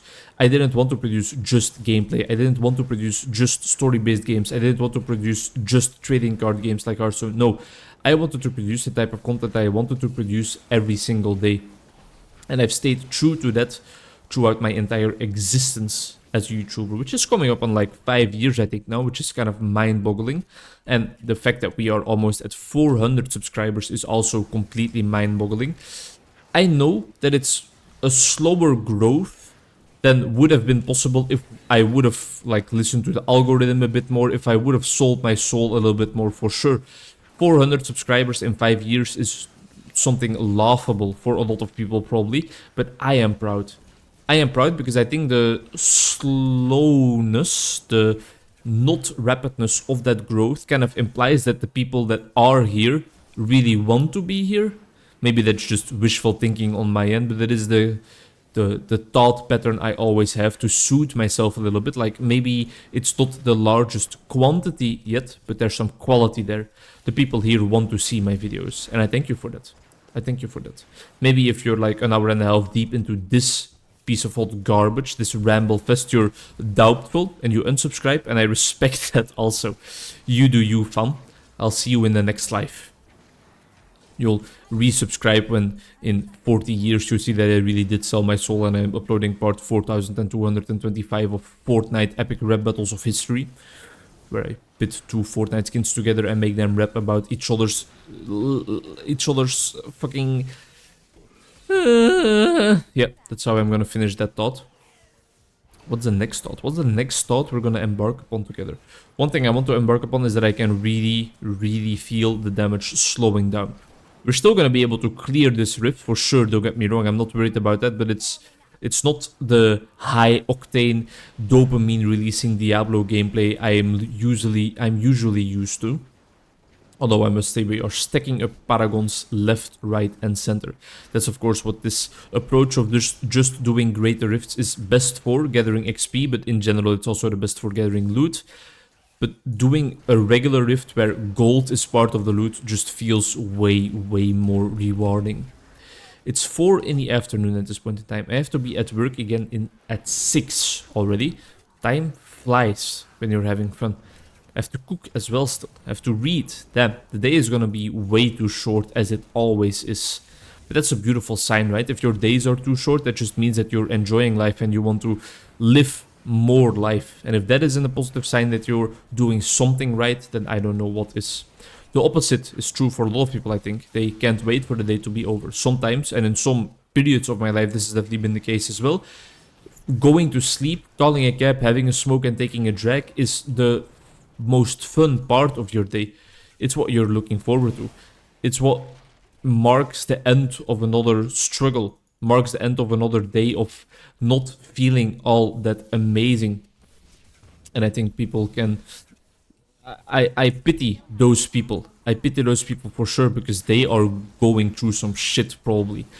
If falling asleep in your bed, just the day ending, and you falling into the cousin of death is what you're looking forward to, I have some bad news for you, buddy. You might be experiencing some depressive symptoms, and you might want to let people help you. I'm not necessarily talking about a psychologist or a therapist. Let your surroundings help you as well. Tell them, like, you know what? I'm actually not doing all that hot right now. It's not going that smoothly. Can you guys listen to me, help me out? Can we do something fun together? Can you please just chill with me for a second, because I really need it. And that's on you. That's hard. It's one of the things they said in a text I was reading about self-care, is that a very, very important part of self-care is allowing yourself to be cared for by others. And I really, really enjoyed that idea. I might have talked about this already in a video. Who knows, I might have already talked about this in this video, for all I care. It's become quite apparent that after like 2 hours of recording for one video, you forget what you have already talked about, and you can repeat yourself multiple times, and you can repeat yourself multiple times, and you can repeat yourself multiple times. So it's quite okay that that happens. This is an annoying rift boss. I need to start paying attention a little bit even. I think that I don't just lose my life, because whenever he fires those bolts, I just keep on dying. He's doing it again. I'll just move around for a second. Don't want to move too far away from him though. Let's stun him with our Calamity rune. No, he's firing the bolts again. Stop it. Stop it. Halfway in terms of health. That can get popped. We're just moving around. Now we really is past the halfway point already. I keep telling myself that I need to dodge it, but I don't dodge it. I can definitely revive a checkpoint that saves me, but it gives me a little bit more time. Come on. Come on, Vesalius. You might have an auditorium in Leuven named after you. That doesn't mean you are a match for me. He is a medical guy, a medicine guy, a doctor is what they normally call it. Wow, thank you, brain. From Brussels, I think. I think his real name is... Oh, I knew this once, but I think he has become famous because he was not scared of studying anatomy by studying corpses, by performing autopsies and stuff. If I'm not mistaken, but I might be mixing up a whole bunch of things together. Are we at the point I want to get at? Oh, yes. Oh, baby. Here we go. And we are going for this one right here. Double the amount of Dead's Breath that drop. Yes. Ancient Hellfire Amulet. Now that is interesting. What are the chances, right? First try? Life is sad. Can we re-roll it into an ancient item, or is the whole deal there that it can be ancient? Reforged Legendary. Doesn't say anything about not being able to be ancient. Crafted items cannot be used. Well, fuck you too, buddy. Alright, 45 minutes in. Marks the end of another little recording session for me. See you in 2 seconds. Hi, hello and welcome. Welcome back to another Onkruid video. Welcome back to a video where we are gonna kill some key wardens. We're trying to get an ancient legendary Hellfire Amulet. I don't have to say welcome to the video, because it's still the video where we're looking for some primals, but in this at the same time I also want to keep upgrading my altar of rights. And I mean, gathering primals is all about just playing the game in any way, shape or form. So this still includes our goal. This still fits our goal. This is still what we're meant to do. Some people might think that I am stretching out the video even longer because I'm not doing the optimal content to actually get primal ancient legendaries, which would be greater rifts. But to those people, I'll put up my middle finger quickly, and then we'll just move along with the video that I'm creating the way I want to create it, because it is my content, my channel, and my story to tell. It's kind of a bit of a becoming a bit of a week in the life vlog because you're seeing a little snippet of my life every single day. It is Friday today, end of the week. Started recording this shit on Tuesday or something, I believe. I'm not even certain anymore. The days are already blending together, which is a bit worrisome. But I have a chill day today. Normally I had 5 clients. One of them was supposed to be a couple. Now it turned into me having just 3 clients because a whole lot of them cancelled. 1 intake conversation and then 2 clients I have been seeing for a while already. 1 person I have not seen in months though, so I am quite intrigued by that. I'm quite intrigued to hear how that person's life is going. Sometimes shit just comes in between and you can't go to your psychologist or therapist for a while. But I'm glad that he's back. Or I will be glad that he's back.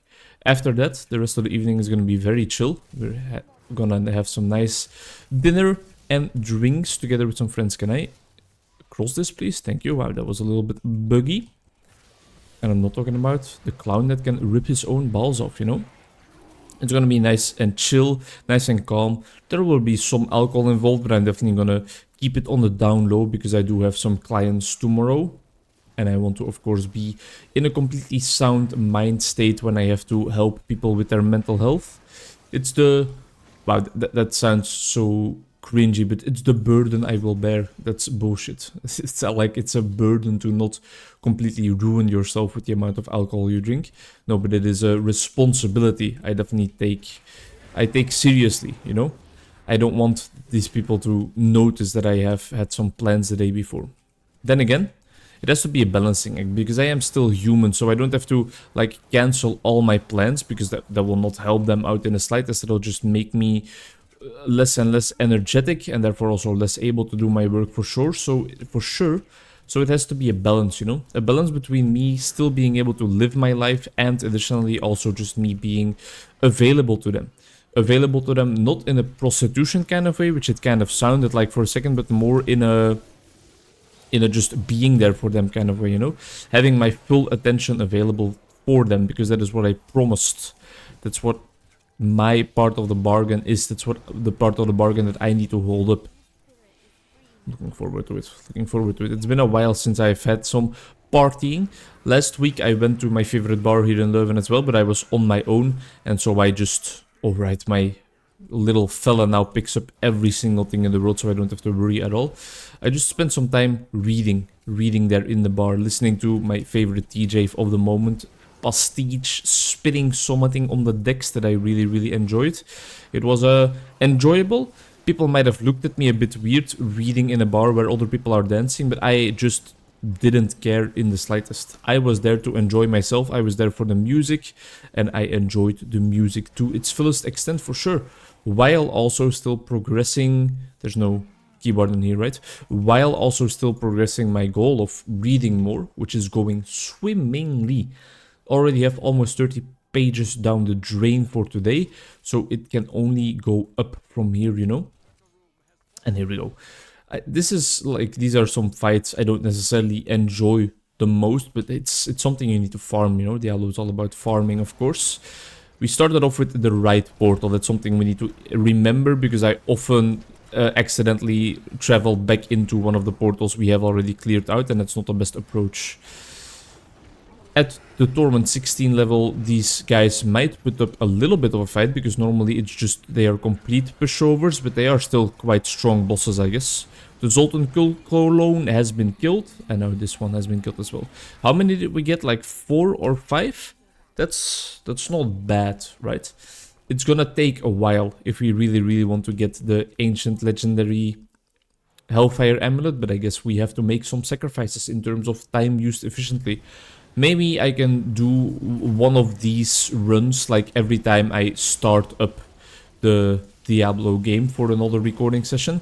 Maybe I should also do that with, whatchamacallit, Act 1 bounties to get a Ring of Royal Grandeur for my little follower buddy, because I think I need to invest more into that because it will just make more Greater Rift Keystones close down for me. close down for me, drop for me is what I meant to say. And that is great, of course, because we need Greater Rift Keystones to run Greater Rifts, to become stronger, to be stronger in Greater Rifts and run them more quickly. It's all a self-sufficient automatic cycle. It keeps itself spinning, you know? That's beautiful. There's another Skeleton King imposter right here, which we have to be careful for. Let's focus the spider lady a bit first. That was the easiest one so far for sure. Imagine if a primal just drops from one of these people here. That will really be crazy, because that will just mean that the video all of a sudden ends in the middle of me doing this, and you will never know whether I got the Ancient Legendary Hellfire Amulet or not. It'll remain a mystery forever. It's a top one we still need to do, right? Yeah, and I think that's already all of them down then. Quite easy, quite quickly. Maltael, you are no match for us. Neither is... I want to say that this guy is called Gom in the main game. I think that's true. I remember Maltael because he is a Heroes of the Storm character that I faced twice yesterday in the 2 games I played. So I have my memory freshened up a little bit. Looking forward to playing some more Heroes of the Storm. It's not gonna happen today though. That's all of them, right? Let's quickly identify these items, disenchant them, and then let's see if we get any luck. And otherwise we can go straight back in for 2 more of those clearing out sessions. For Jewelry, Hellfire Amulet of Intelligence. We can make 4. We need to make sure that we don't run out of the legendary crafting material though, because that is also something that can bottleneck. These amulets are also pretty cool because they give us a random passive. That's always what Hellfire Amulets are all about. No Ancient so far. Can really help you out, I think, but it's rarely used in any build. If it is actually used even in any build. It might not be. Well, I hope you like that, because there's gonna be some more of that action coming right up at your doorstep for free. You don't have to pay to watch this content, not yet. Maybe if I start uploading my Diablo 3 playthroughs to my OnlyFans account, then I will change the financial formula you guys have to follow to enjoy the sweet, soothing honey sounds of my voice. Which is, like, completely a joke, because I know that the echo in my room is crazy, that the audio quality in my mic is not amazing, and that my voice and accent are just abysmal sometimes. You're still here. So, jokes on you and not on me, I think, buddy. You're also not my buddy guy and not my friend, pal. I don't need to be over here, and I don't need that sword. That's not the sword I need at all. Cleared out the right one, into the middle, then left and the top. You already know how it goes, because we just did it like 1 second ago. If you forgot already, I would let a little Minnesota mental state exam be commissioned on your brain, brother. Is it Minnesota? I feel like it is Minnesota. I feel like it's something Canadian. Minnesota is not Canadian though, right? I feel like it is Minnesota mental state exam though, for sure. I might be complete. You know what? I have all the time in the world to just look it up. Minnesota is in the United States, as I suspected. And it's bordering Canada. Minnesota mental state exam. Is it Minnesota? The mini mental state examination. Does it have anything to do with Minnesota? Minnesota? No, it does not. It does not. So I got some things mixed up there. I definitely know there's one with like a state name or a place name in there. Wait, the MMPI. What's the MMPI? What am I doing here also? Everything is falling apart. MMPI is a personality test. Minnesota multiphasic personality inventory. Thank you, brain. There were some loose connections in there. There were some things getting reconnected in a wrong manner, things that shouldn't be connected at all. But in the end, all the elements are there, you know, all the ingredients are there. And more often than not, if all the ingredients are there, you can still bet your sweet bippy that you're gonna make a nice dish. If you gave me all of the ingredients to make a nice spaghetti, but you didn't give me a spaghetti recipe, I bet your ass I could still make a sweet ass dish. If you gave me all the ingredients for a nice curry, but I didn't realize you were trying to make a curry and I turned it into a noodle dish or a stew, that should still be bussin'. Sometimes you need to just focus on the ingredients, because it kind of alleviates some of the stress cooking can bring, right? If you don't focus too much on how you actually prepare the food, but you focus mainly on like the food itself, on using every ingredient to the fullest extent, to the fullest possible extent, then by all means, be happy. Be happy and don't worry. As my friend Bob Marley said. There we go. That's another row of them down, another collection of them down. One more to go if you don't get the Hellfire Amulet right here, but I must say, I think we don't have enough. We don't have enough of these ones, the Forgotten Souls, so we might have to head into a regular old rift to stack up some legendaries. Critical hit damage increased by 100%. Now that is very cool. That's something we are not going to be able to do anything with because we need our Squirt's necklace for the build. Don't even need to look at that sword. Yeah. Are we going to head straight in for one more? I mean, it doesn't matter because we can't craft any, so I guess rifting it is for a second. Let's go for the regular old rift build and just fire up a normal rift or two. They often drop a whole lot of legendaries. They probably drop still less legendaries than regular old greater rifts too, or at least that's what the Diablo pros all try to tell you. But I'll collect some gold in the meantime, which is also valuable in order to empower all of our greater rift adventures that we will embark on in the future. This weekend, it's gonna be calm, collected, cool. I have 2 clients on Saturday. As I just told you earlier before, that whole rant about like not drinking myself to death before seeing clients the next day. After that, it's gonna be a chill afternoon, eyes the size of the moon, and then I will go out for the nice trivia quiz. Looking forward to it. Don't feel warmed up at all, but I mean, I'll just make the best out of it. After the quiz, they're dropping me off home at my parents' place. It's gonna hang around there for another day, even though they have plans, so they are not gonna be able to do anything together with me. But I don't need to say it like that, because more often than not, I'm the person with plans. Or even if I am home at my parents' house, I still sit upstairs in my room and just read my books or write my reports for school and or work. So I definitely don't hold a grudge against them. Not at all. Not in the slightest even. I'm glad that they have some plans, that they have friends and family they are meeting up with. That they still have a life. Well, still have a life, that they just have a life. I think it's important. Important for both mother and father to have their own agenda sometimes, you know? That's something I try to do in my own relationship as well, as we talked about earlier in this video. That's the danger, you know? Recording for 2 hours, 3 hours for one video, things will get repeated. I think even the fact that things will get repeated is something I already repeated, so we're kind of really headed into a whole different branch of the metaverse at this point in time. But anyway, Sunday I'll probably go out for a little walk with one of my friends and her dog. I'm looking forward to that. Why is it not? It's not picking up raw crafting materials yet. Maybe that's one of the other Altar of Rites upgrades we need to invest into still. But it does seem quite stupid that it is already picking up items and disenchanting them, but not picking up the raw materials that take less effort. Although I'm not going to look a gifted horse in the mouth. The quality of life has increased. It's not to its fullest potential yet, but I'm not going to be angry at that. No, I will not. No, I will not. Walk's going to be nice if the weather is frightful and delightful, which it has not really been lately in Belgium.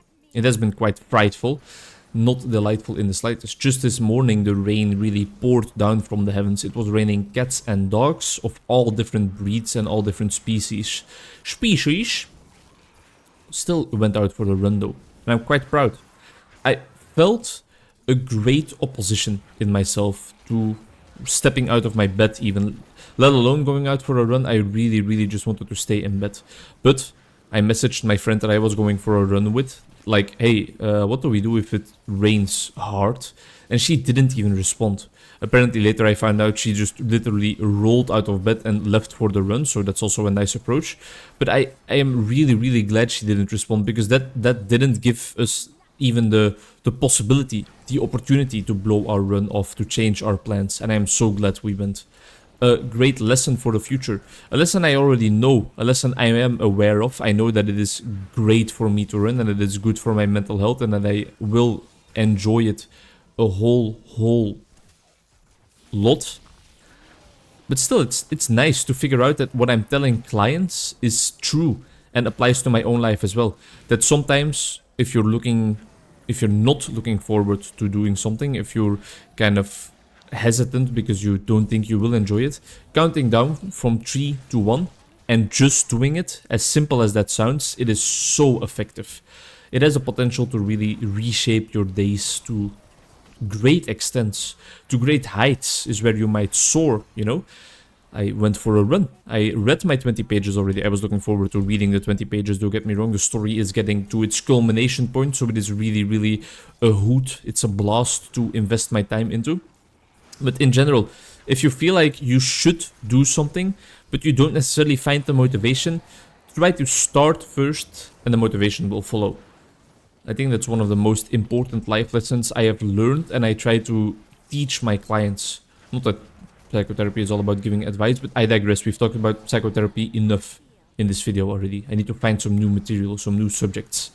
Needing to find some new material kind of sounds like I want to be a stand-up comedy act, and I am not sure. I have no idea whether I would do a good job at that. Something inside me wants to say hell no.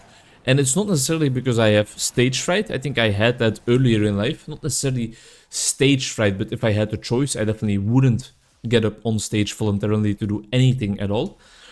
But it's just, yeah, it's not necessarily exactly my type of deal, I think. This is not the helmet we need, no. I think we need... I'm not gonna say it, I'm not gonna incriminate myself by saying the wrong thing, because I know that I don't know by heart what I need, but it's not this at all. It's not Stormcrow. One regular rift down, let's head straight into the next one. I feel like I don't have a branch of humor or a type of humor that entertains regular crowds, that can entertain large crowds. I don't think there's something there for everyone to enjoy. I think you need to get used to me as a person, because some of my humor is definitely also annoying as shit. And only then, after accepting me for who I am, you can laugh at my jokes and at my ridiculous acts of stupidity, which I sometimes embark on. So I think just getting up on stage and trying to tell jokes is gonna feel forced. It's gonna feel artificial. It's gonna feel like not organic in the slightest. It's not gonna feel lively and energetic and dynamic. It's gonna feel very stiff. And I don't think I have it in me to even like write the jokes. Improv, maybe, but I think I would be focused more on telling a story than on actually making it funny, which is something I catch myself doing a whole lot on this YouTube channel as well. I feel like which kind of maybe sets me apart from other YouTubers. Wow, you just slapped me in the face, didn't you? Sets me apart a bit from other YouTubers, maybe, that I focus on the storytelling, talking about my work, talking about therapy, talking about some deeper subjects, which makes it a little bit harder for me to introduce funny elements into the story, but not all videos are funny. Sometimes there's just not a joke for half an hour, and I'm just telling, I'm just speaking, I'm just rambling, I'm just giving you giving you it like it is, you know? You know how dogs is and all that, you know how the life can be sometimes. Sometimes it just is what it is, and you have to deal with it. And I think I am a big advocate for that. That humor is important, laughing at things is important, but sometimes we can just talk, you know? Sometimes we can just have a real one-on-one conversation, you know? Two fellas, two homies, just together, 5 feet apart because we're not gay, but having a heartfelt, emotionally touchy conversation. An authentic conversation, both being real, both being in touch with our inner flow of experiencings, and from there, from that point, really telling each other straight to each other's face, like, hey, nice cock, homie. You know, that's something you need to invest in. That's the beauty of life, having those moments with a homie right before you kiss them goodnight, right before you both stumble out into the rain, do a little dance, and just feel pure happiness for the first time in your life. Exactly before that is when you have the real conversations with the fellas, you know? That's what being a boy is all about. That's what manhood is all about. Crying a whole lot, telling them how nice you find their... What the hell is this part of the rift, man? Is this like a separate little side area that we secretly were not actually meant to discover? I'm all for it. I'm all for it, though, because the enemies are nice and congealed together here. But I don't understand how the map here works. This is crazy. This is really, really weird, but I like it. This might be one of those rifts where it contains just one level of the rift, and if I traverse really to the end, there's just a portal like, hey, you wanna head out of the rift, buddy, but you haven't completed it yet, huh? Huh? You haven't completed it yet, huh, pussy boy? Might be. we will find out. Or maybe we won't find out. Maybe we will just use this first level only and complete the rift from this first level, but there is actually more to it than we first thought out. Who knows? Who knows what the future will bring? Every single rift is still different, even though it might feel completely the same, or at least similar. I'm still getting enjoyment from the uniqueness of the experience every single second in this game. I think otherwise, if it really would feel like I'm just doing the same thing over and over and over again, like I'm playing old school RuneScape or something, it would not be enjoyable. Then again, this comes from a guy with a proud owner of a 99 woodcutting skill cape, proudly displayed across his back, like really hanging on both shoulders, just filled with pride and a little bit of shame as well, maybe. No shame at all. I cut trees for hours on end in a virtual world by just clicking on them once, and then I look at my screen. That's me. Hi, I'm the problem, it's me.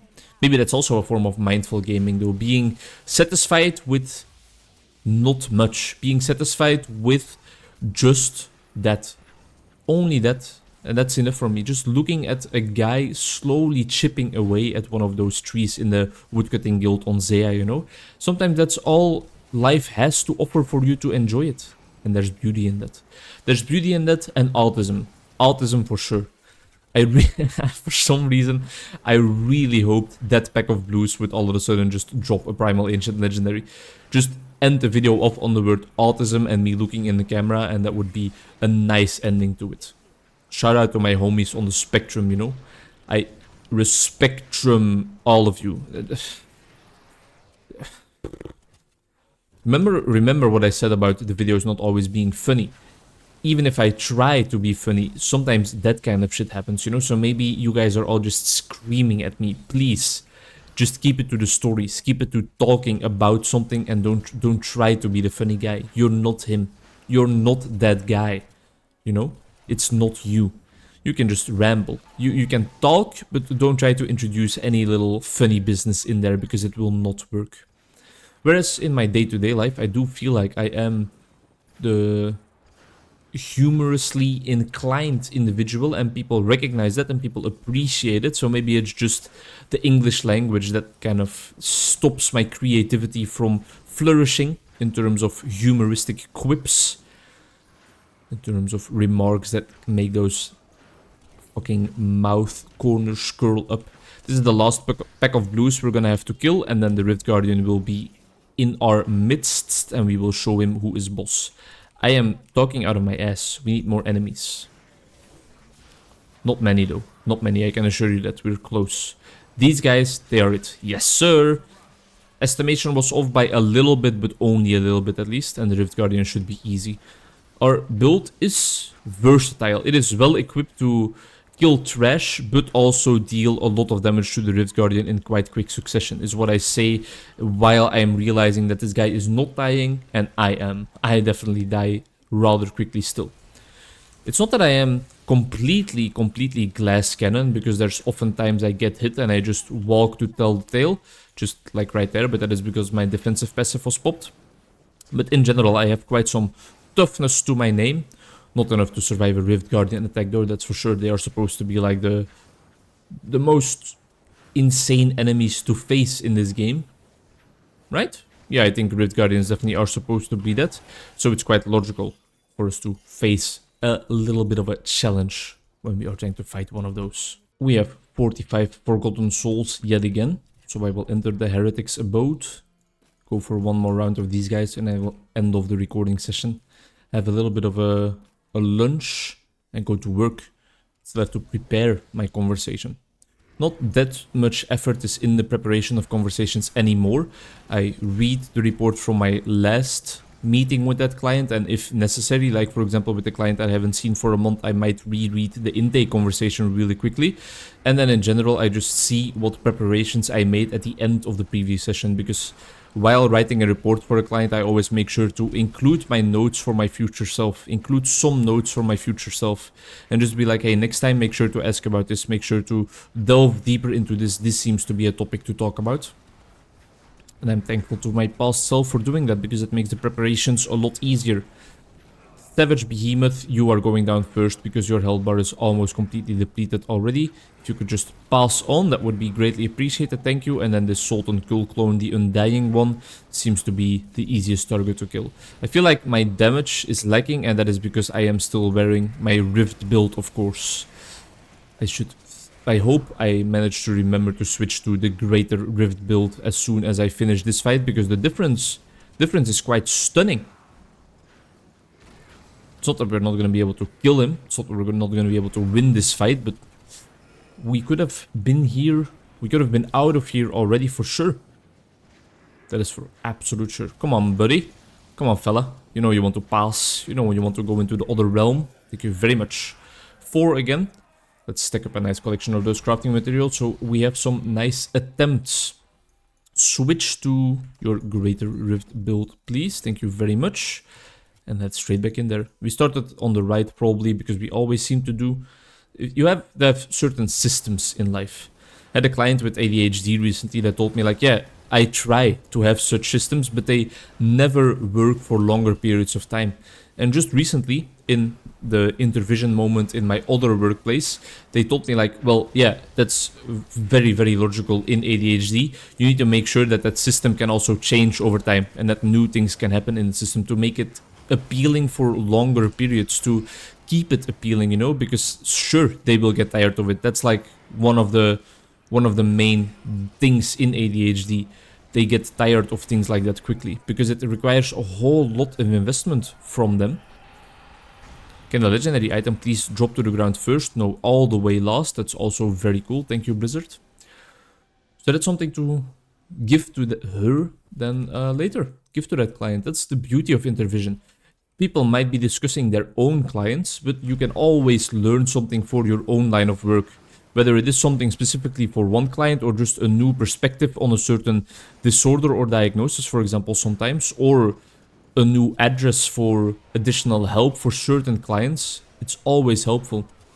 Like, for example, getting a new address where they could diagnose someone with ADHD, someone that has the question like, do I have ADHD? That's always helpful to figure out. Or, hey, a fine job coach is situated in this group practice near where we are working.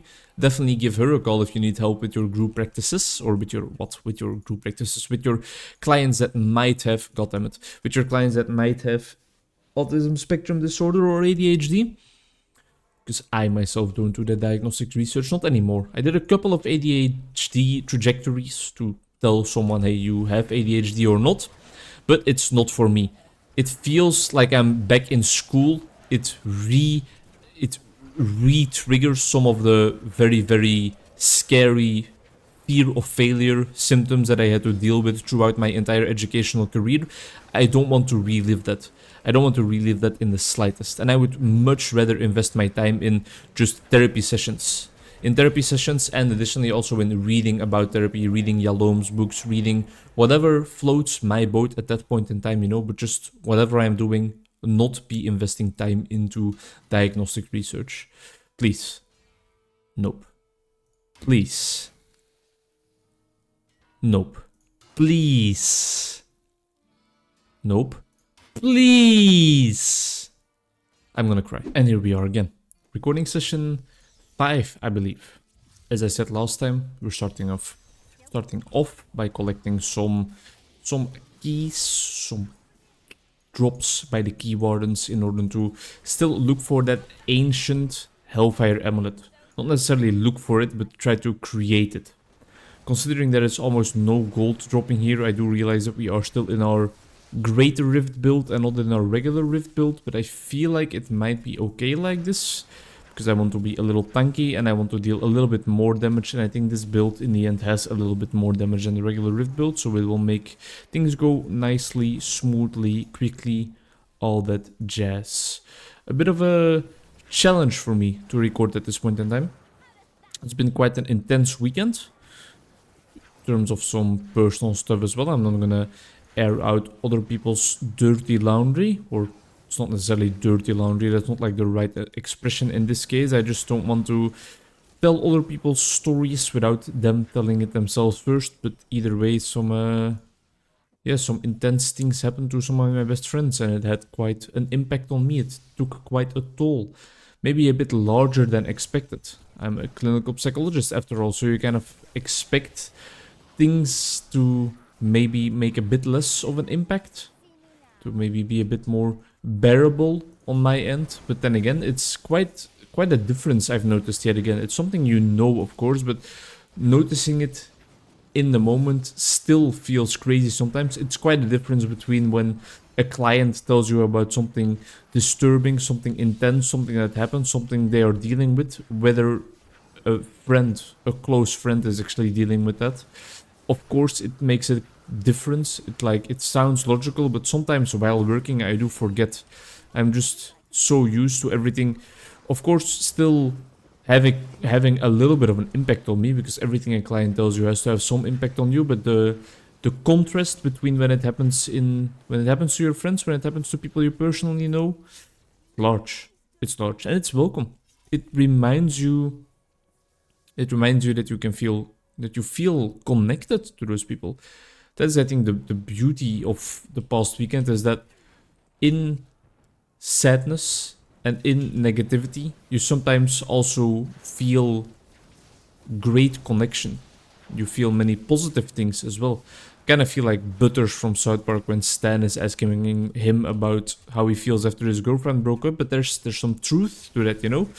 Sometimes you get smashed in the face with all the atrocities. I feel like I mispronounce that word every single time I try to use it in a video. With all the bad parts of life, everything life can throw at you in terms of challenging things, things to learn to deal with, things to cope with. Those things sometimes remind you of the beauty of life. And sometimes, on the other hand, the simplest, calmest things can also remind you of that part of life. Like, for example, today I went out for a nice walk in the sun together with a good friend of mine, and something like that, whoo, man, that can change up your whole week. Something as easy as that, you know, just spending a little part of your Sunday. We were outside for like an hour tops, and still it changed the feeling of the entire week. It made everything feel more light and more valuable. It gave a nice sense of carrying the burden of the week, if that makes sense. A nice buffer for the next week as well. I feel prepared to go to work tomorrow, to allow myself to be an instrument for other people and their struggles again, just because of that small little walk adventure. I'm very grateful. Grateful for my friends that I can do that with. Grateful for me feeling that need, and then kind of being able to take the step to ask for help. It's one of the main qualities in self-care. It's being able to ask for help, and I'm glad that I'm developing that. Not explicitly ask for help.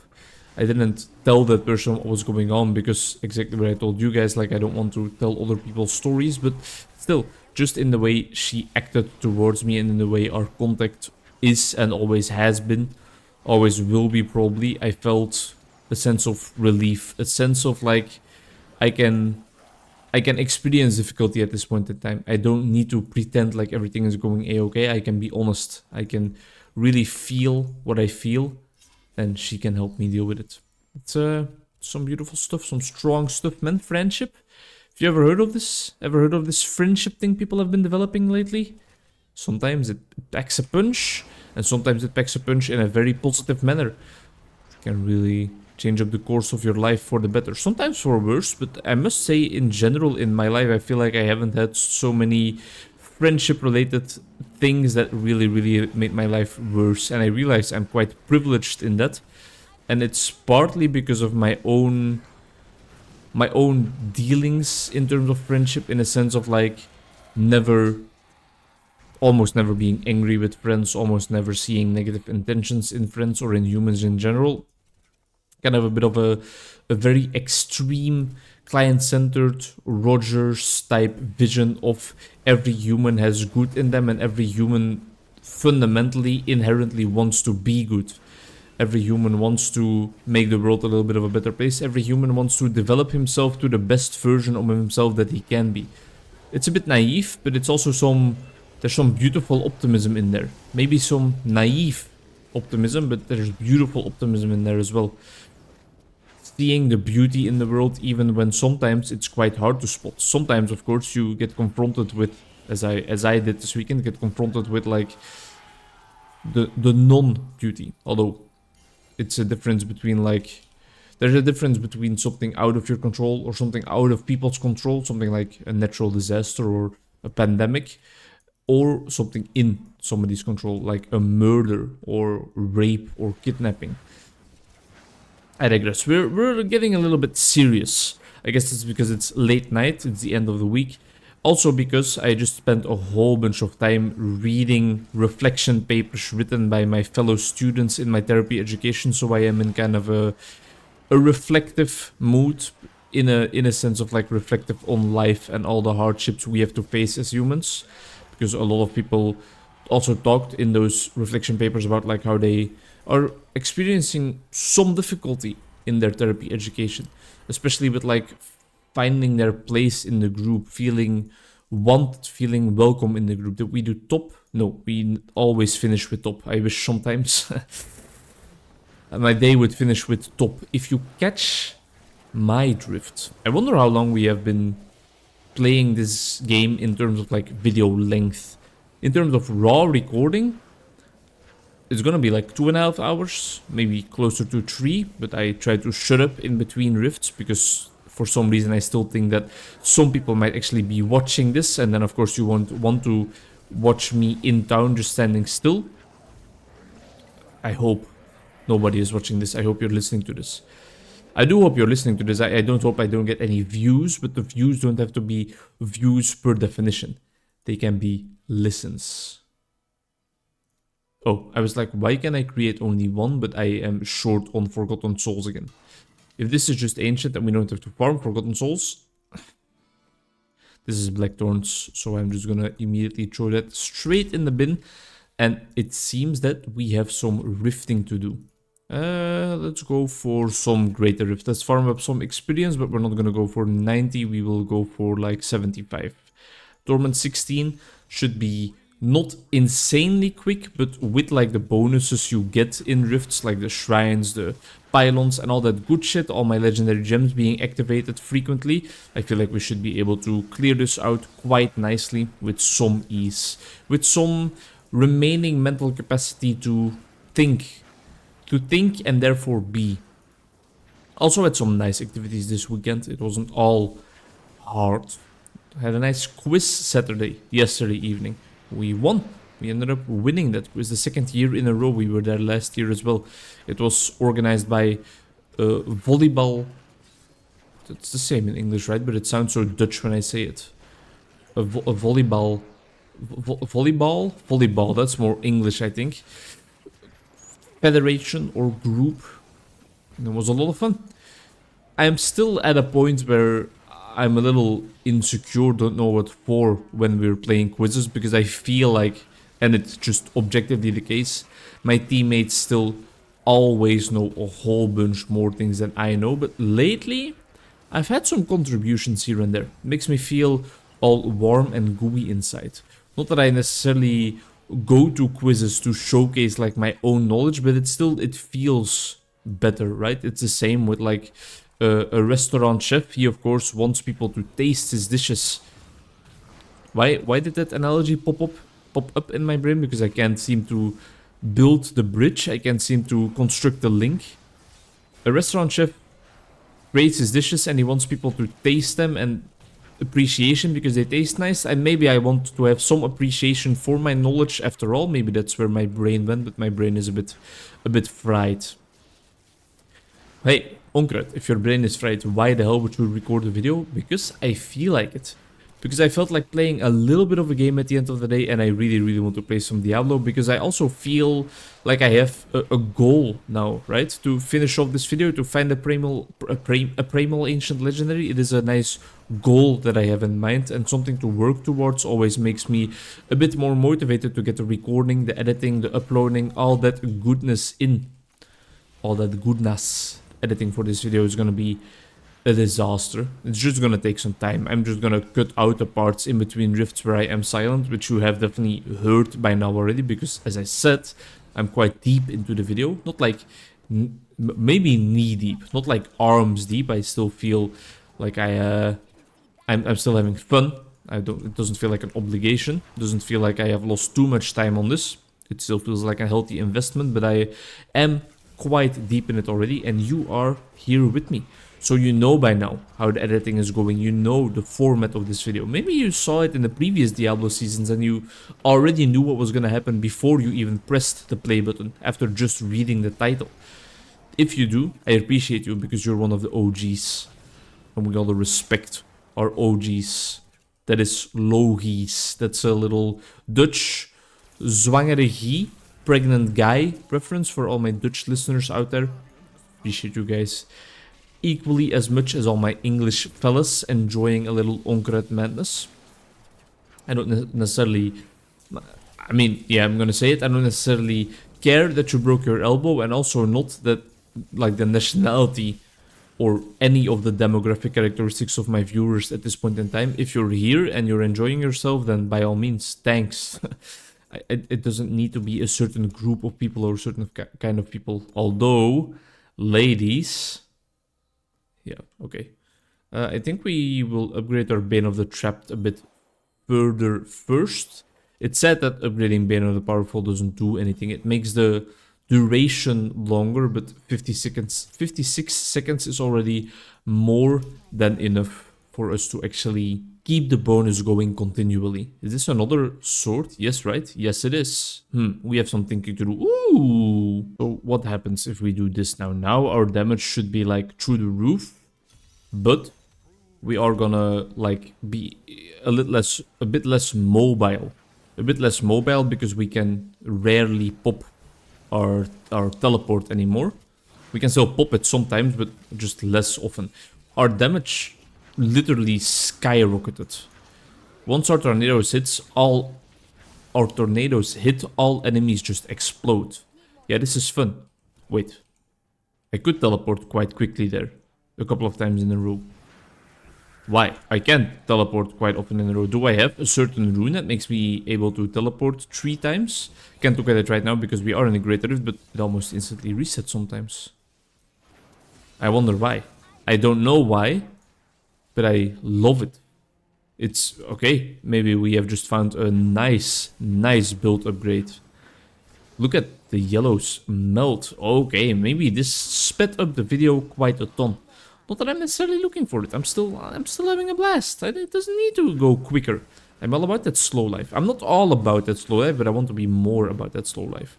Realized that while browsing Instagram lately, and I always get these ads for some merch that seems to promote that slow living, like Sunday slow living.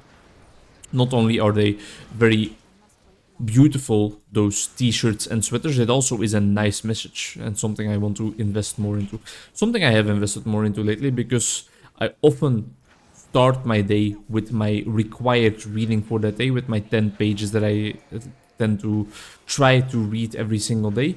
And starting a day like that really, I have noticed, like, increases the possibility that it is a day of slow living, of slow and mindful living, of enjoying every single thing I do in my day. Even enjoying work. Reading before work really has its impact. I get into a verbal mood. I get into a mood of trying to learn stories, trying to understand what people are trying to tell me in their stories. Yeah, it helps me out a lot. Maybe I'm reading too far into it. Haha! Pun not intended. But I feel like it does butter my egg roll. You know, it does do a little something for me. It doesn't make my workday automatically perfect. It doesn't make me the perfect therapist, just the fact that I am reading before work, but it has a little impact. And you have to do all those little things that have very small impacts together, because that turns into, you guessed it, a large impact. That's something I noticed, for example, on a day like tomorrow, where I might do a little bit of reading, but a day where I also go to work on foot. It often happens on Mondays, because I go home for the weekend, home towards my parents' house, that is. I leave my bike at the train station, and therefore on Monday morning, I often go to work on foot. And if that is not like the definition of slow living, starting your week a bit mindfully and a bit slowly, then I don't know what is. Because it takes me quite a while to walk to work. Not like that it's insurmountable, because otherwise I would find a solution. I would take the bus or something. But it helps me to really, really calmly start my day. It's just so welcome. I need to make sure that I don't disenchant this Aether Walker, because it has served me well, and I feel like I might switch back after a while, or I might... Because I need to put this in my cube, I think, for the regular Rift build. So I might look into that. I'll put it here, nice and safe. We have 2 more tries. 2 more tries for the Hellfire Amulet of Intelligence, being of the ancient variety. Fuck you. And up yours, bunny. I remember now, a little bit too late, but I remember now that I was thinking after the end of the last recording session, like, that commentary was a little sloppy. Maybe I should make sure that I read like something or listen to something before I start recording, so that I have something to talk about, like a podcast episode, read an article, read a chapter of my book and talk about that, just have some material. And I realize now that I haven't done that at all. One thing I have read today, kind of digging into the memory a little bit, and I'm glad that it's serving me well. One thing I did read today was JPEG Mafia's post, tweet, thread. I don't know exactly where he shared his thoughts, but he shared his thoughts on Kanye West. And I found it an interesting perspective. A bit of a controversial one, because there's some element in it, some aspect in it of like not holding people accountable for their deeds. Then again, I feel like that's the exact message Peggy wanted to get across, and I respect him for it, because I think it is quite an important message, especially in these woke cancel culture times we are living in. I feel like such a boomer, but I'm just discussing the situation. I'll get to the point. He was talking in his post about like, you can say and do what you want. I am still gonna express my appreciation for Kanye, because he is my favorite artist of all time. He made me the musician I am. He showed me what it's like. I'm adding some words onto it, but he showed me what it's like to be a musician and what I want to be. And I am never gonna downplay that. He's never gonna live that down in my mind. And I respect that immensely. I also feel like we don't necessarily have to reprimand people for their past actions all too often, although with Kanye it's maybe still ongoing, it's not necessarily past, but he has done some anti-Semitic outbursts. He has had some of those. That's not great. That's not great. The Jews have suffered enough hardships in their own time and are still doing right now, of course. Someone with such a big platform and such a voice that gets heard around the world. It's not an overstatement, I think, for when Kanye West opens his mouth rather, to produce speech with his voice. Doesn't need to add on to that. Doesn't need to add on to the bandwagon of difficulty they are already pulling behind them. They are already carrying around, not to mention the history, of course. Then again, because the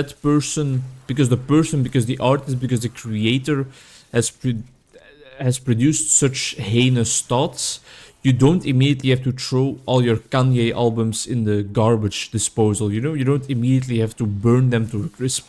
You don't have to gather around all the USB sticks you have with a 4-hour version of the song Good Morning that you normally listen to every single day to start your day. You don't have to immediately destroy that. You can still keep those habits ongoing. You don't have to immediately like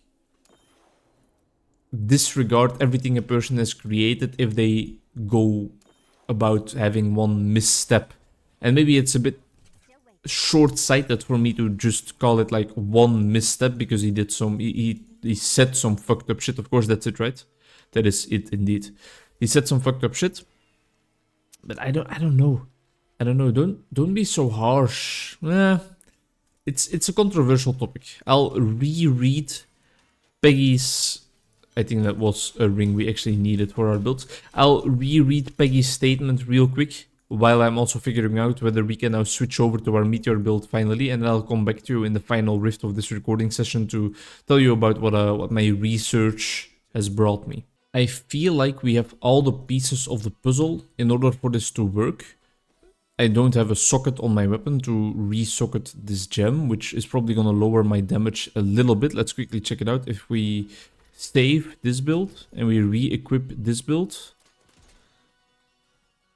that is of course quite a big damage shift.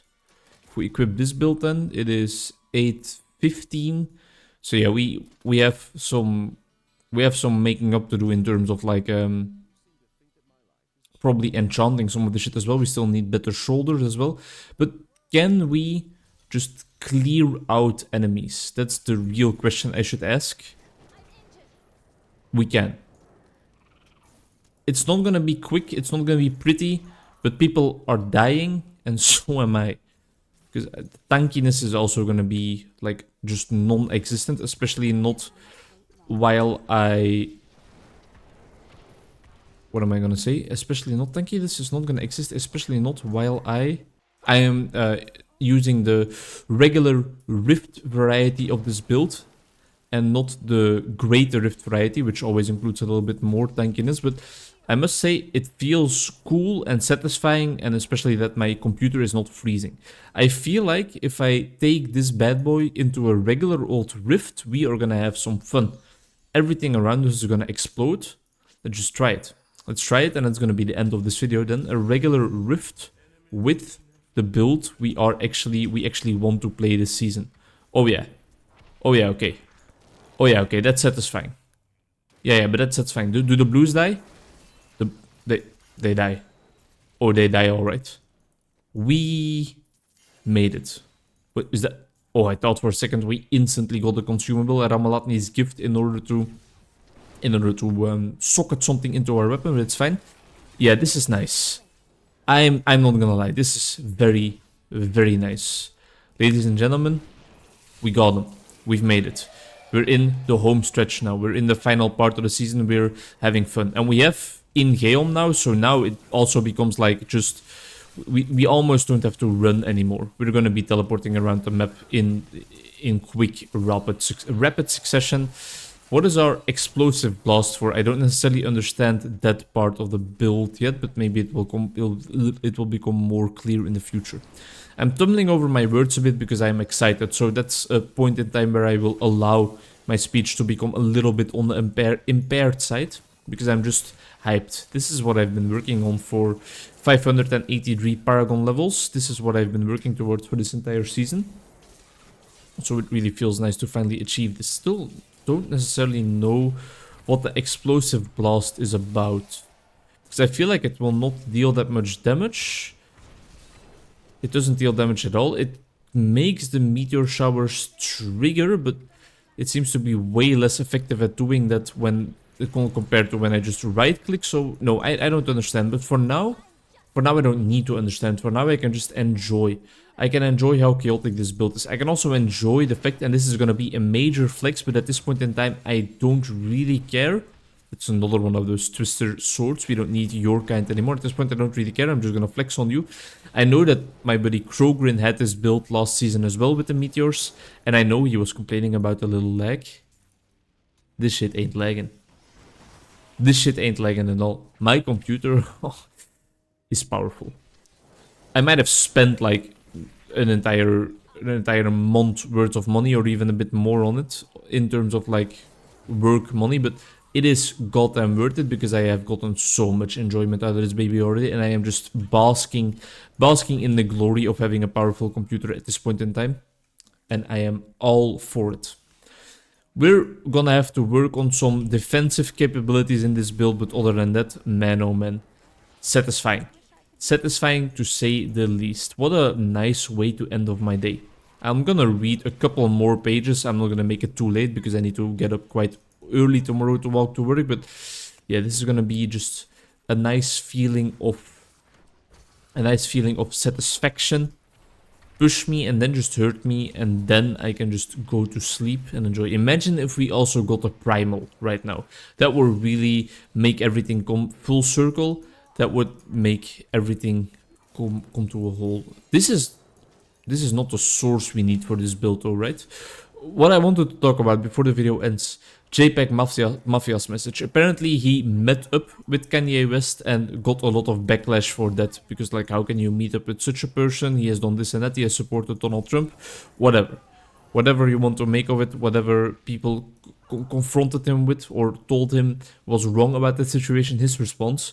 When I said I love an artist, there's nothing political about it. Ye is my favorite artist of all time. I've been saying it for years. If it wasn't for him, I wouldn't be here, period. And I love him. Period. It's offensive to me that some people on here took a moment I had been waiting on my whole life and twisted into some weird ass oppression Olympics. I love that. You can't play oppression Olympics with a grown black man who's dealt with racism in real time.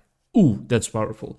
So please shut the actual fuck up and keep bumping the artist y'all like that beat bitches up and rape girls in real life, because that's your reality and not mine. Don't round me up to be a Nazi because you're sheltered and stupid and have no respect or context for anything black or for my experiences as a black man in this country. Just go back to Reddit. I make goals and I achieve them. You make mean Reddit threads. We will never be alike, no matter how much you want it be. My man is spitting. My man is clearly angry. But he's not throwing a temper tantrum or anything, you know? That is rightful rage right there. He is like, I have waited my entire life for this moment. You are not ruining this for me. I won't let you. I won't allow it. I am gonna enjoy this to the fullest extent. And you don't have anything to say in that manner, man. I am gonna enjoy this moment. Fuck you. That's basically what he's saying. Just a large, big middle finger right through our domes. And I respect him for it endlessly. There's no primals here.